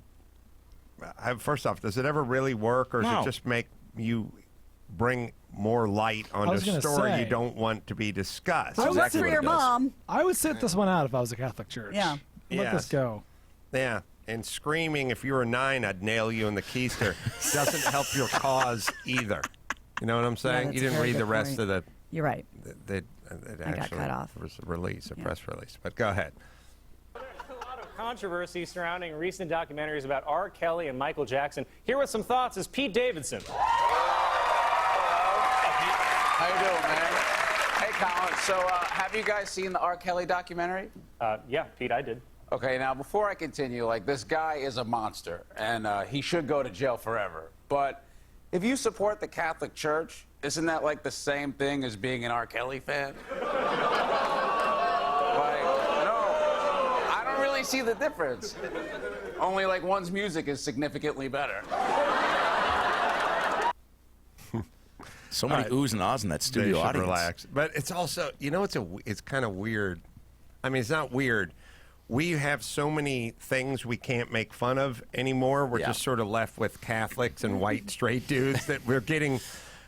It's not like someone says, "Look, no more making fun of gay people, no more making fun of black people, no more Polak jokes, no more disability, no more." It's all off the table. We don't go, "Okay, so we'll lighten the load in our wagon of making fun of people." We go, "No, we got the same payload. We just have to channel it all toward a smaller group, which is like white, male, heterosexual, Catholic, whatever." Well, and this is in the news constantly. Yeah, I mean, this isn't lore. It's stupid. I mean, I get it. Allegedly. Yeah. I get it. It's when it's brought up, I think, on a stage like that, right? And like in a true comedy zone where there's like obviously a lot of eyeballs on it, they probably think it's a bigger deal than it is. But sort of what I'm saying, I'm not religious at all. I'm an atheist. But look, if you're going to pick a part of a religion that does this, like a group within the Catholic Church does this, there's a group within Muslims that beheads people, then it's got to be fair game for Muslims too, although you would never do that because you'd be literally you'd be fired. You'd be fired. And so my thing is I want to live in a world where we get to make fun of pedophile priests, but we also should be able to do it universally for any religion we want. Yeah. Okay. I just think specifically when a diocese is asking for an apology, when so many people are asking them for an apology, they screwed up too much. It's a fine line. You can't force somebody into an I'm sorry. Also, think about statistically where you're going here. Like, hey, we got a whole bunch of dudes, and they're not going to marry, and they're not going to be with women, and they're just going to be around young boys. Like, I mean, again, my whole thing. I have a young boy. You're. How can this not be? I mean, how can you expect a bunch of dudes who think it's a good idea, like who just go, sex with random attractive women, not for me. I'm going to put on the collar and go over here instead. Like forever. It's not like this. So I think what we've all figured out is sexuality doesn't not exist. It just goes in a different direction. Like there are gay guys and there's straight guys and there's guys who like this and guys who like that, but it's never just doesn't exist. Right. So to say it doesn't, like there's a sort of a part of religion where you just go, this doesn't exist, and it's like it always exists. How's it manifesting itself? Yeah. Yes. My policy, Adam Ray, when you have kids, tell me. is I'm close. When you go. All right, there's a group of dads around. Love that. And you go, the Cub Scouts need, they're going up to Mount Pinos to camp for 3 days. What's and the mountain? Mount Pinos. Yeah. And they need a random mountain. Yeah. And they need, but specific is better. And they need someone to go up there. One of the dads has to volunteer to go up there and supervise the kids for 3 days. Yes. And Tim's hand goes flying up. I'll do it. You go, you're out. Yeah. You're out. Why are you so eager, Tim? Chad, you're doing it. And then Chad goes, oh, fuck me. Come on. Two donuts slinking to the exit. There's a great UFC fight on Saturday. You want the dad literally that. That's what I want. Yeah. That's what I want. Literally couldn't imagine going up there. You want him to go up. And he's pissed. Yeah. What am I going to do with these goddamn kids? He's going to be he's like, I'm just going to leave them alone. Yeah. Let them fend for themselves. Good. Perfect, There'll be no molesting. Yeah. What if a bear touches them? Dude, then that's bestiality, and we'll figure that out later. So I feel the same way about we need priests that don't want to be priests. Well, also, this is probably a bigger conversation. But Who wants to be a priest? I'm right here. Over here. Okay, you're out. Get out. You're out. Get out, Nathan. In 2019, enough of massive parts of religion have evolved that why are nuns and priests still not allowed to be married? I mean, pastors, rabbis, everybody. He's a family man. I don't know what the rules are, but so maybe we look at that. I don't know. Yes. Okay. Yeah, I get my nun rules from Sister Act too. That's You got to be a great tenor. yeah. What SNL should Decent do? soprano. What SNL should do is Father Guido Sarducci still with us? Oh. Send him out there. That's a great idea. Make a statement. That was a great bit. That was a I great miss bit. that guy. The smoking break. It would smoke. Yeah, He was ahead of his time. Yep. Well, this is just breaking now. I'm sure we'll get a lot more details on it in the next day or two. NBC News reports that actresses Lori Loughlin and Felicity Huffman are among 50 people charged in a $25 million college entrance exam scheme. This is a great according story. to court documents. This is kind of crazy. And This is again, a great story. It Wait. just came out, so there might still be details missing, but I have as many as I could cobble together. So the Fed said most parents paid between $200,000 and $400,000 for this guy's help. Some payments apparently went as high as $6.5 million. All told, the investigators uncovered $25 million in bribes. The alleged scam focused on getting students admitted to elite universities as recruited athletes, whether they could play any sports or not, and helping potential students cheat on their college exams, either by having someone take it in their stead or having the proctor change their answers There is after. hope for Sonny.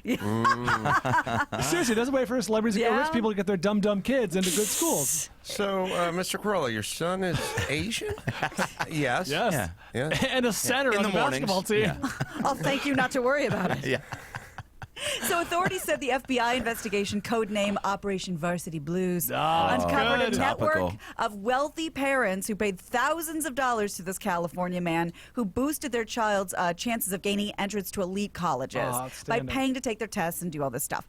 Laughlin and Huffman So are great. charged with conspiracy to commit mail fraud and honest services fraud, though there's no mention of the punishment that comes along with that right now. CEOs of Let's some major companies contrast are this charged as well. with the Carolla family in terms of their involvement. Was this guy denied a role in Full House back in the day? How much? It was between 200 and 400K. Yes, it That's went a as lot. high as $6.5 million, and all told, they've just now uncovered $25 If million. I said to my parents when I was 17, I want to go to Der Wiener Schnitzel and get chili fries, they'd be like, "Are you insane? What are you, a Rockefeller?" That kind of money laying around. Yeah. You get a job, you want Yeah. chili fries. Like the 200 to 400,000 bucks. This is the next wave of hiring the person with the cast on their arm to take you to Disneyland. Yep. There's a lot of schools. Everyone's busted wide open. Do you have the number of schools wrapped up in this? Because No. I it's a lot. Like it's the USC's and UCLA's of the world. It's Yale. It's Stanford. Like it's big business. What test? He was taking SATs? He was falsifying their They records? were either, according to the story, first of all, they were saying, yeah, he's an athlete, put him on the curling team. Yeah. Or they were having kids show up as your kid and take the test for you, or the proctor that was collecting the test would kind of do a little erasing and rewriting afterwards. Dang, the proctor in cahoots. Yeah. This has, this has a Nick Nolte movie written all over it. Remember, like in Blue Proctor. Chips? Yeah. You can pay the proctor, but that's a gamble. All right. Can we end on that? Good night. So I'm going to drop my mic stand. Just knock it over. All right. So, but here's the question. You go, okay, 200 to 400K. And now we've all heard that some of these schools are 65 grand a year. Oh, yeah. Some of the Ivy League schools are more expensive, private schools and blah, blah, blah. So you go, well, 4 years times $65,000. Maybe your initial investment is whatever, if they're on a sports scholarship. But how do you fake the sports scholarship like all the way through? Now, is the sports scholarship to get the free tuition or To get them in the door, I'm thinking. Yeah, because with the sports, for example, at Yale or Notre Dame or Right. Stanford, you can get in, obviously, as an athlete with a lower score. You know what I'm saying? Wasn't Lower this SAT. covered in the movie Soul Man? Wasn't this tactfully,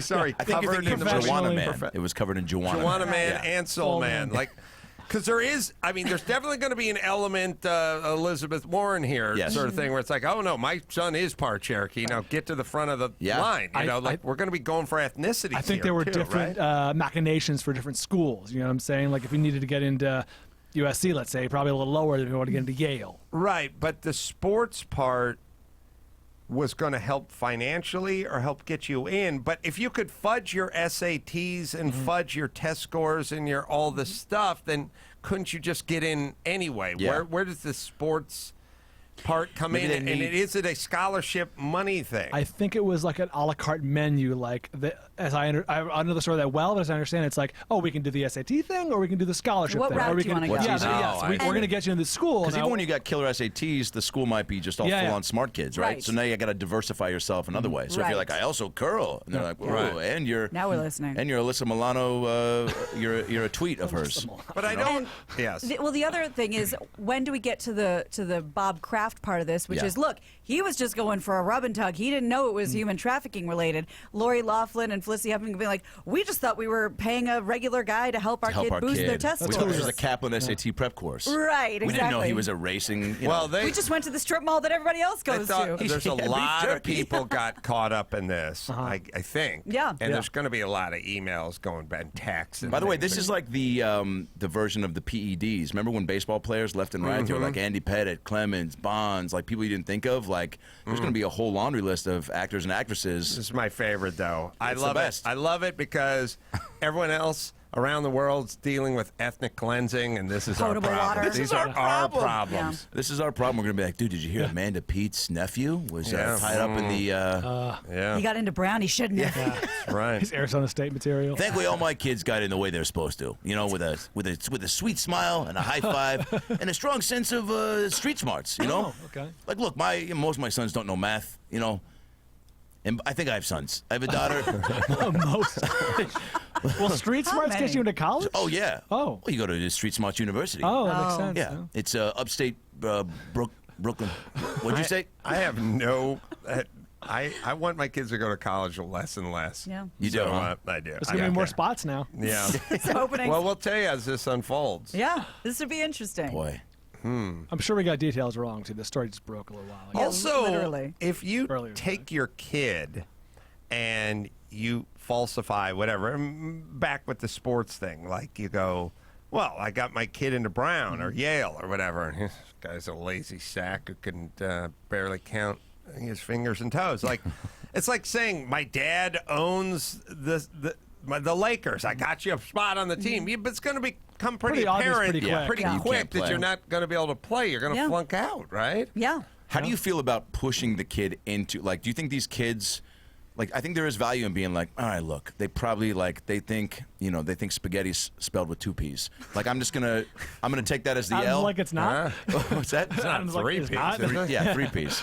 Oh, I think the power move. Here's the power. Or do you move. just, like, accept it, or do you go, let's get them extra help, or do you rely on them to go, I need some help with spelling, and if they don't, then you just go, that's their path. You know, like maybe these kids didn't want the extra, You assistance. get It's not about them. what they Here's want. Yeah, the you're deal. It's all the rap. It's all. It has to be rap. And here's what you have to do. You have to get your kid into Harvard. Then the kid's not going to be able to keep up academically. You have to have them quit almost immediately and come home. And then the rap for the rest of your life. So yeah, I got into Harvard. I was bored. I got out of there. And now Not it seems challenging even enough. smarter than the people who stayed. You just say I got Yeah. bored and I went home. Yeah. That's good. I got in. I got bored. I went home. That's better than any degree. Yep. Yeah. Thank you. Let me tell you about LifeLock. Reduce your risk of becoming a victim of tax scams. Don't log into bank accounts on unsecured Wi-Fi networks. Don't prepare and file your tax returns on public computers. And remember, IRS employees will not email you. So do not click on links in emails claiming to be from the IRS. There's so many ways cyber criminals can take what's yours. Good thing LifeLock Identity Theft Protection adds the power of Norton Security. Help protect against threats to your devices you can't easily see or fix on your own. If there's a problem, their agents will work to fix it. But you won't have a problem because you've got LifeLock. It's 2019, people. We've heard all about the hackers out there. Let's not let it happen to you. Let's get LifeLock. Right, Dawson? No one can prevent all identity theft or cybercrime or monitor transactions at all businesses, but LifeLock with Norton Security can see threats you might miss on your own. Go to LifeLock.com or call 1-800-LifeLock. Use promo code Adam for 10% off your first year. That's promo code Adam at LifeLock.com for 10% off. All right, what else we got, Gina Grant? Well, Us Magazine reports that the first person released from jail as a result of the new Prison Reform Act that Kim Kardashian helped to get passed was a man named Matthew Charles. Now, Kim recently came across an article that said Charles, who was granted clemency earlier this year, was denied housing due to his background, which included 20 years in prison because of a nonviolent drug and weapons charge. So Kim has agreed to help him get back on his feet. She contacted Charles and told him she wanted to help him by settling up, paying his apartment rent on that for 5 years. Charles says that while the rent will be covered for the next 5 years, he hopes to save up enough money to buy a house of his own. I don't know anyone who's doing more for prison reform than Kim Kardashian in the last year and a half. What the hell? Yeah. Yeah. Listen, I got it. You know, I mean, blowing black dudes was enough. Yeah. You know what I mean? Diana, Yeah, as you we could say. have you could have cashed in your chips. It would've been You're enough. getting You into would go heaven. straight to Diana. heaven. Do you think she said Diana? I think she did not. Yeah. That's Jewy for what? Enough. It would have been enough. It would have been enough. Diana. You had me at blowing the brothers. We get it. You're a fan. Diana. Diana. By the way, can we Diana. add that into? Do we say that at Passover? We do. Can we add that into the whole spiel? The I would love to locust and hear the- my sweet 90-year-old Aunt Shirley go. And number 5, blowing brothers. It would have been enough, and everyone goes, Diana. That's right. Shirley, you sick old lady. Yeah. Yeah. We'll leave a chair open for Charles Dutton and Elijah. We But should. either way, you had me. Yeah. We got you, Yeah. and now you're really rolling the dice. Going for it. Going for it. By the way, this Prison Reform Act is called the First Step Act, which you think would be easy enough, but this is what it stands for. Strap in. First Step Act. Formerly incarcerated re-enter society, transformed, it's safely transitioning every person Act. It's an acronym? It sure That's clunky. is. That's Not a fun everything boy. needs an acronym. Ends with I declare. So that's the First Step Act, and Kim's very involved. I think, didn't Ted Cruz have like an El Chapo pay for the wall act yes. that he tried to What shove was into an it? acronym? Yes. I don't Yeah. know what Why it do was. people love acronyms so much? It's like a. It's like a Here's real, the thing about acronyms is they're good if they work, Yeah. but if they're shoehorned in and feel forced, it's like a nickname that you give yourself. Like, Yeah. come on, wide cock. Nobody called you that in high school. You insisted everyone call you wide cock, and I'm not gonna.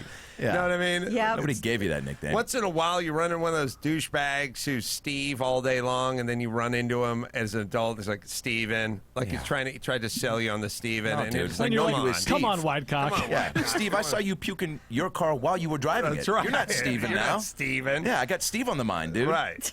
Right. Yeah, I what can't was the find it. Ted Cruz? We'll find it. It was El Chapo, somehow pay for the wall acronym Oh, boy. that it just. It feels very uppity, you know, to come up with your own acronym, like Yeah. Yeah, to make it's like clunky. a self of entitlement. Yeah. It's the Ensuring Lawful Collection of Hidden Assets to Provide Order Act, the El Chapo Act. Yeah. there it is. Give me a break. Clever. Yeah. See, we saw you thinking. It's no good. Yeah. Yeah. Okay. Well, if you're enjoying the extra daylight in the evening now that it's daylight saving time, President Trump would like you to have it all year. The president tweeted Monday, making daylight saving time permanent is okay with me. Oh, yeah. As long as we can go one way or the other I- and just stay there. But specifically the daylight savings time way, or saving time. Who's That's against the one that? we Who want. would be against this? I don't. A-holes. We want the one where there's an hour. Why should it get dark at 4 p.m. when No. it's already freezing cold? Yeah, what is this, In the Alaska middle of the in winter. Thank you. 1987? It should always be daylight saving time. Florida has become the first state to adopt permanent daylight saving time. Washington, Oregon, California Yes. are among 24 other states weighing in on this. Yeah, let's do it. Last week, Florida's two senators, Marco Rubio and Rick Scott, introduced legislation to make the law nationwide. And currently, the current law allows for an opt-out, and so far Arizona and Hawaii are the only ones taking them up on it. This is basically the parsley by the side of the plate. Like for 57 years, they had to buy parsley. Every diner had to get parsley. It's like, you're serving breakfast, you got to put this sprig of parsley And there. And someone garnish. go, why don't people just eat their Denver omelet without it? Are you kidding me, Sam? This is how it's done. Go get the parsley. Well, they're out of parsley. Well, then we'll wait. You know, and then at some point, they just stopped. Yeah. And everyone went, all right. Omelet's still fine. here. That's fine. Then Moved on. Don't care. Yeah. Like, just, we don't care. My childhood, if you ever ate out, there was a sprig of parsley by the side of the plate. No one ever touched it. Just went back to the kitchen and threw it away. Well, technically, but it had to be there. How would you know? That's true. I would look through the glass of diners and see other people eating with their sprig of parsley. That's right. No. Mm-hmm. Well, the season of Lent means Christians are fasting and giving up certain pleasures or vices. People give up all kinds of stuff for Lent. But one Ohio man seems Hey, can we apply the ashes, on the ash? forehead? Yeah, can we do that like we apply perfume? We put a little bit on your inner wrist. Do you have to have the big smudge on your forehead? forehead. Is that what they do? Yeah. It's a big ash cross on your forehead. Every day? No, I think it's No. Wednesday, Ash Wednesday. Ash Wednesday, and that's kind of you go, this is me, and you go outside just to let people know that you're doing it. You carry on with Because your I do know life. people, the friends of my life that have done it. They've very casually, try to bring it up in conversation. Where they're like, oh man, can't wait. We should go to that new pizza place. I would love to, man. I'm actually give a pepperoni for Lent. Right. And you're like, oh, you better with me? No, that's not what I said. I just. But you also didn't look at my forehead. You knew I was doing it. Yeah. But do they do it for that, or is it just to? I don't know. It's I a feel part of the it's ritual. it's a religious version of "I voted" sticker Yes. that you keep Oh, on okay, your there you go. sweater all day. Like, Yeah. okay, hero. Yeah. Fine. The reason why you're supposed to leave it on is because it's a sacrament. And, Yeah. and so you're not Ooh, supposed to speaking of wipe it. sacrament, Gotcha. I got a place you could put it. At least for the fellas. I'm just saying, I'm not interested in. I don't want to know. And I also don't like do it. any of that. I don't like again that like people bring it up and talking about it. It's like it's the same thing with. I always think back to before Instagram and stuff. Like if Larry Bird shot like 1,000 free throws after practice, like I doubt this day and age he'd be like just shot 1,000 free throws, like Hashtag grit. Yeah. Yeah. Hashtag getting it done. Yeah. Hashtag no pepperoni. So this guy in Ohio is kind of doing the opposite, but going old school. For 46 days, Del Hall is only drinking beer. So beer will be the one thing on Hall's menu, and says he won't have solid food until Easter Sunday. This isn't going to end well. Now, he says he's taken a nod from the monks in the 1600s that would fast during the season by a Bach beer diet in place of bread. They would apparently get really thick beers, and that would replace the bread. In terms of how difficult this will be, Hall says, I'm an Army veteran. I was #1 in my class in the Army. I've run a full marathon. I've done big challenges, but this seems very daunting. He'll still be allowed to drink water. He'll be checking in with his doctor. And, of course, he'll be documenting the whole thing on social media. You have to. Yeah. Otherwise, it didn't happen. Yeah, exactly. I'm giving up parkouring at night and Aaron Carter's music. Oh, Which- wow. That's gonna You be hero. tough. I gotta Good be luck, man. honest. Good luck. Wow. Well, I'm gonna get through it, tough. but with the help of my friends. Real testament to your faith. Yeah. Giving up Vegemite and poi. The hero. Yeah. I You have agree. to. Mm-hmm. Yeah. Well, good. Take a stance for yourself. Well, I think Mark Garrigus does this, by the way. He does the opposite. He always does it with booze. Gives up the booze. Oh, he gives up. He gives up the booze. Didn't he talk about that? I always feel like he's. I think bringing anytime it there's together. something like this where you got an excuse to maybe check in with yourself and be like, Detox it's time to detox or just take a break. Giving up sugar or alcohol I Yeah. think is fairly common. All right. I like where it's The at. booze I thing just- I don't like the advertising. The booze thing is tough though, because we've all been there where he's just gonna try. Wait, he said he's gonna drink. He's gonna give it up, or he's gonna. He's drink? only drinking. Oh, only drinking beer. Yeah, I like that. Wow. All right. A lot of Get on board bloat. with that. Yeah. Feel sorry for the kids in the school bus he drives, but That he's driving. Yeah. well, he's got a gig. You got to pay for the beer. The Lord's watching. That's right. Yeah, he's gonna pull up. They're like, "Hey, it's 7:15. You're supposed to be here at 7." Oh yeah. Also, the You know guy who doesn't care? This guy. Can you still drive? He also You're facing the wrong way. Looks like he may be carrying around an extra 60 pounds. Like maybe this isn't the greatest move. Something tells me he wants to drink the beer. I know. think he may want to drink the beer. You put a smoothie in there. You know the reality is the Lent thing. It's kind of a slippery Bless you. slope, and I think the rule should be you shouldn't give up. Like I go like I'm gonna give up jicama and just drink beer for the entire month. Like that's you know who should decide? Whoever's in your life. Great call. You should have a panel of 3 people. The inner circle. Like your wife, great your game show. husband, Yeah. your kid, and the neighbor all get to convene, and they'll decide what you're, because you deciding, I think you're taking a little easy on yourself. We'll do a little good. retrospective video, see your place, right? What you're into, interview all the people. Like, you actually can't stop doing this. You can't go without this, and then... Yeah, and then I'm got to sit there, and they call me. They little puff of smoke go from the chimney when they're ready to convene, and then I show up, and I'm wearing a cardigan. I got my hands clasped in front of me, and I stand there, the sort of the sort of posture of respect, and then they go, underage porn, 30 days. You're done. Come You're done. We'll call it 40 days with Adam Carolla because Lent's 40 days. Oh, it's 40 days. Yeah. And guess but what? I can only make it to 30 with the underage porn. And then I'm like, okay. And they go, hey, champ, I need the phone. And you're like, oh, yeah. There's no kid Hold porn on, let me on just this. clear the history here. And you're not going to need that phone because you're spending the next 30 days in the woods with Tim. Yeah. The dad who didn't or did want to go. It's 40, Dawson says. Sorry. Yeah, a group should be able to, it should be I a like group. that a lot. And it should be like what they do with the parole. People- we people got know someone you. for the community. We got the surviving victim's mother. You know, like A representative board. There's no honor system here. No. we get a mosaic from the fabric of society. Cross-section. You know, Yeah. and we just sort of work it good. out. What do you think right? the most intense vice is? Because we all this, drugs, porn. Yeah. But like, is there something? I guess you have to go to like that show, Strange Addictions, to see really what people. How do you define intense in this case? What's that now? How do you define intense in this case? I don't know, like like somebody that's like addicted to maybe eating soap. You know what I'm saying? Like, Oh, yeah. I would be if we had the Couch show, cushions. I'd be like, yo, this is the number 1 thing. I think we can all agree on this. You look at the panel, you go, it's the soap thing, right? And someone's like, well, she actually hugs a little too long. Yeah. You're like, well, we can deal with that. No, on a happy side, she did stop swearing. Because of the soap. Yeah, they're going to wash your mouth out. It's great. All right, let me tell you about Tommy John. It's a cheap date. You don't have to buy dinners for it. Men and women. Start with a nice soft soap martini. Men and women love Tommy John. I love Tommy John. We all love Tommy John. I'm wearing my Tommy John. Let me check it. Yeah, Let's I'm wearing see. my Tommy. Yeah, they're great. All right. I'm wearing Gotta the get in maroon. there. I'm wearing the maroon. Oh, yeah, the nice maroon, nice burgundy. Yes, Great nice color. burgundy color, almost Trojan-esque, Brian.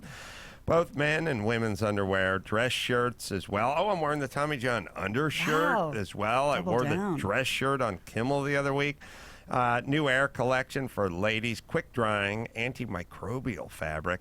No visible panty line. It is the best pair you'll ever wear, or it's free. They got a guarantee. It's Tommy John. No adjustment needed, right, Dawson? Hurry to TommyJohn.com/Adam now and get 20% off your first order. That's TommyJohn.com/Adam for 20% off. TommyJohn.com/Adam. All right, let's do one more. All right. Well, Conor McGregor was arrested early Monday morning for allegedly destroying a fan's phone.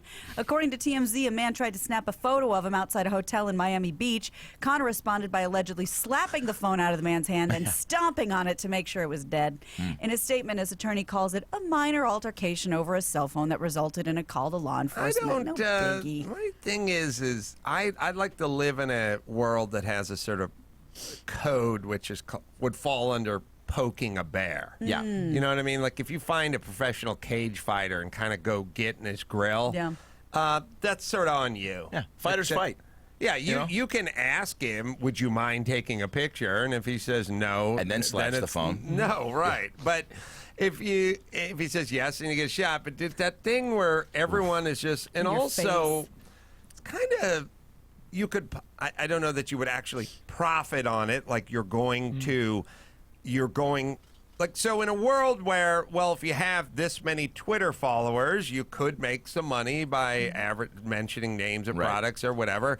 This theoretically could get more Facebook clicks or Twitter or whatever because you got a shot of you and Conor McGregor. Like, it is kind of his property. Yeah. You Photoshop in some himself. wheat thins. Right. We can't go without our wheat thins, me and Conor. Right. It's kind of, you do kind of need permission. You Just do. like, I feel like you'd need Conor McGregor's permission if you want him to endorse bag gloves or something like that. Well, that's why I feel really strongly about when you sell a picture of a celebrity to a tabloid and you make all the money Yeah. and the person gets nothing, Yeah. I think that should just start at a 50-50 split, and then we can go from there. How is that person making nothing and you're making everything off of their likeness? Well, it's also my favorite show, TMZ. Like, they just get Harrison Ford walking out of LAX, and then they film him, and that's content for their show. You could never get Harrison Ford to do your TV show, Right. but we got him. Right.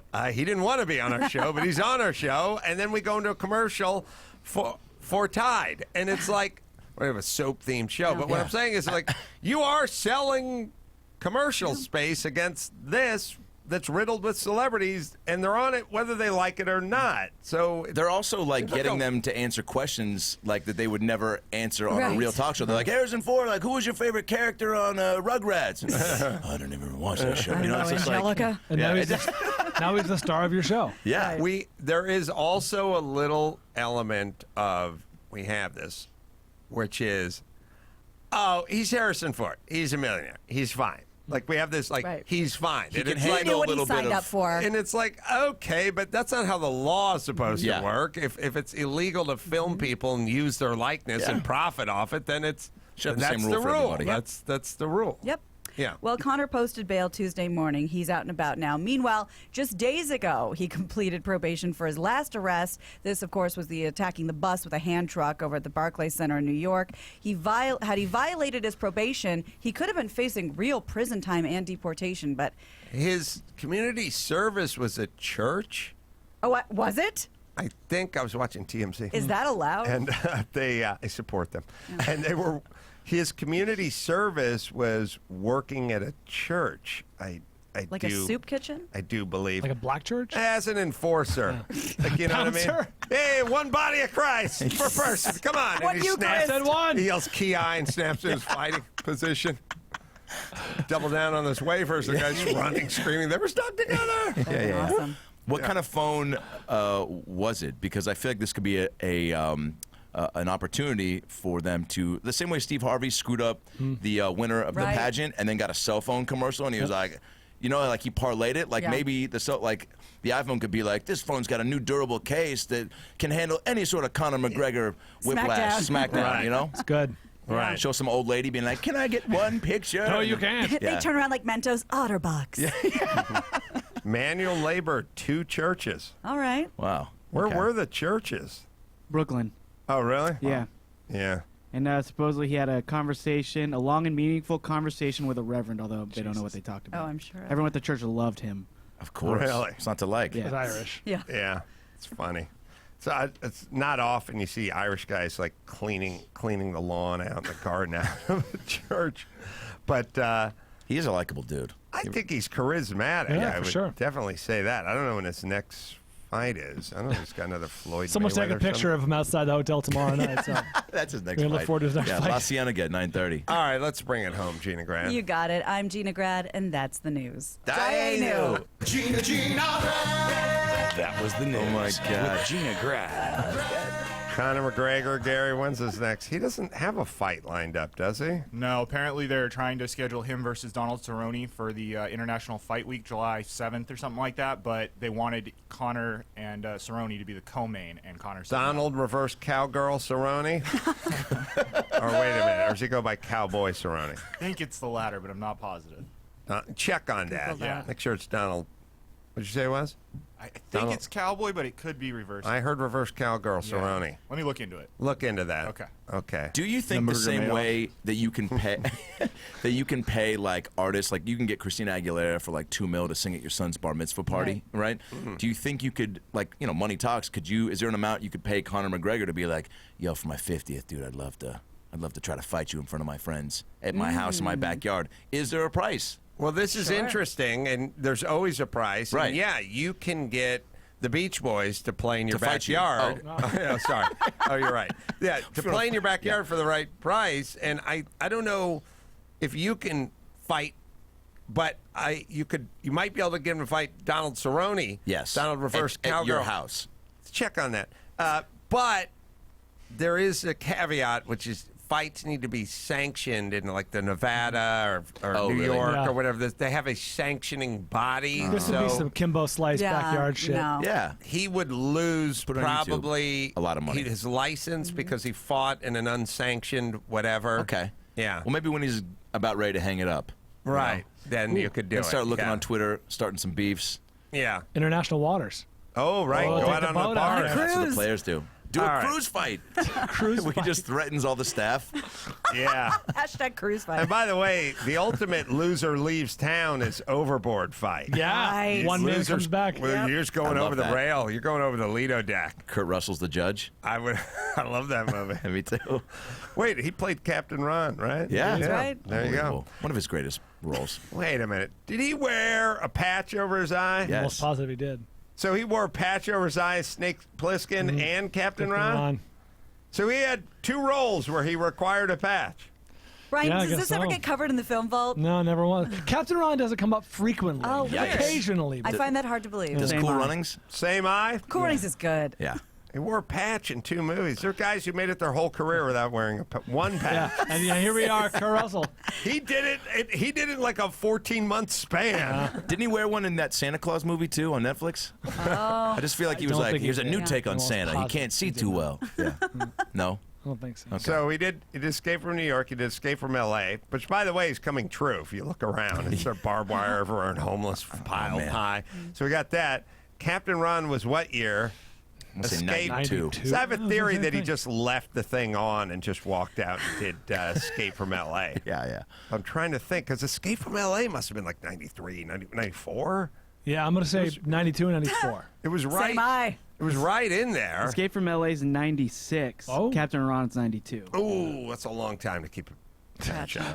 Do you want to hear a great Escape from LA story? When I was a tour Yeah. guide at Universal Studios, Oh, my that's first right. job out here, and you got to know everything about movies, and some stuff you don't. But when you feel yourself to just start In the talking moment. about a certain landmark, you're like, I don't know the actual fact, but I got to commit. So literally on my fourth day, I was like, and you guys are gonna love this: the courthouse from Back to the Future and Escape from LA with Kurt Rambis. And after the tour, some guy comes up to me, he's like, hey man, it's actually Kurt Russell. And I was like, what'd I say? He goes, Kurt Rambis. And I was like, he wasn't in it. He's like, he used to play for the Lakers. How could be?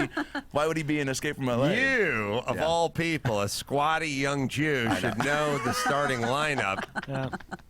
and had some eyewear. You know, I was just thinking Sorry, about Michael Thompson.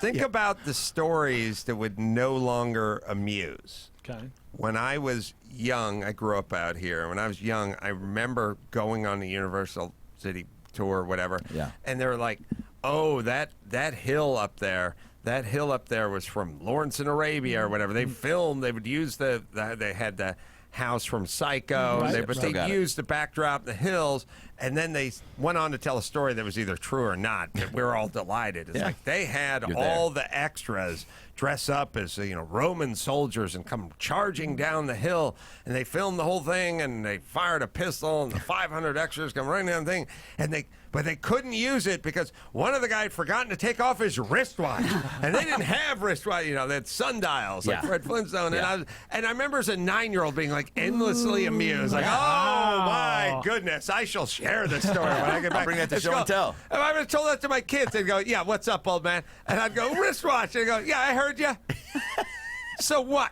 I'd go, it's kind of funny that they wait. Yeah, I'm playing Fortnite. Yeah, Get out of my Apple Watch. face. Great, gotcha. Like, this I remember to this day. Like, why would I Great remember it? Like, trivia. it's very amusing. Like, these I can kinds of attest. tales are not going to work No. anymore, No. right? And I mean, I can't speak for every tour guide, but I, to make myself laugh, and the driver would pull up alongside those bushes that were right after Jaws. You would pull out Right. of Jaws. By the way, I made a young girl cry on my first week because I had just graduated from USC acting school, and I was like, I'm an actor. This is an acting exercise. So I committed to the fake shark. Get back on the tram. Girl's crying. Driver's like, you got to take it down a notch. I'm like, don't tell me how to live my life. We pull around the corner, and there are these bushes on your way up to Wisteria Lane. So you can be like, Terry Hatcher used to give hand jobs right over there. And we pull up this thing, and I look over, and I go, watch this. I go, guys, you got to stop. I go, Ted, can you stop real quick? Get your cameras out. This is what I love about this tour. There's always little spots that you forget. Off to your right, these bushes were in the film Bushes 1 and the film, the sequel, Bushes 2, Attack of the Bushes. literally 89% of the tram Taking stood up. pictures. And I'm like, you might remember that scene when Al Pacino was like, that's a lot of bushes. And these guys just got up and they start taking all these pictures, and he's laughing. He's like, you're such a douche. Just because you're wearing the name tag. So I'm Yeah, like, they you're the trust authority. you know all about movies, like this guy did with that fact for you. And I probably used it too much. They have to believe whatever they have say, to. And they want to believe it. And that was 42 years ago, and I remember every bit of the story. So obviously, I repeated it 100 times, and I'm just saying, I think kids will treat those stories like my son would treat an Etch-a-Sketch. Yes. If I gave him an Etch-a-Sketch, he'd go, "What do you?" Want to earn? Yeah, okay, there you go. Go ahead and put your drink on it. Does it fight anybody? Yes. All right. Let me tell you Gonna throw to Conor quickly McGregor. about Castrol Edge. Stronger under pressure. It is the best. It's Castrol Edge. It's made with fluid titanium technology. It is 3 times. 3 times, fool. Stronger against than the leading full synthetic against viscosity breakdown. It's Castrol Edge. All right, I got live shows everywhere. You can go to AdamCarolla.com and find the live shows. You can watch my stand-up special if you like on iTunes, and it's going to be in Indianapolis tomorrow, and it's going to be at the Cine Lounge out here in L.A. on this Sunday. Adam Ray, if you're around Sunday night, I don't know if you're in Where? town. For what? Out here, I'm going to show my stand-up special. Go to AdamCarolla.com and get it on Fandango. I am here. Are you here? Yeah. I'm inviting you out to watch my stand-up coming. I special. can't wait. Adam Ray shall be there. Yeah. Good Sports shall be next. Las Vegas Laugh Factory at the Tropicana coming up March 18th through the 24th as well. That's Adam Ray. Go to AdamRayComedy.com. And, of course, About Last Night, great Brad Williams. I just recorded my comedy album. It'll be out April 26th. Hopefully I'll come back to drop that. But Read the Room, and I Yeah. want to see that as well. And until next time, it's Adam Carolla for Adam Ray and Gina Grad and Ball Bryan saying, mahalo. I'm trans. I'm a person of color. I'm an immigrant. I'm a lesbian. I'm a gay man.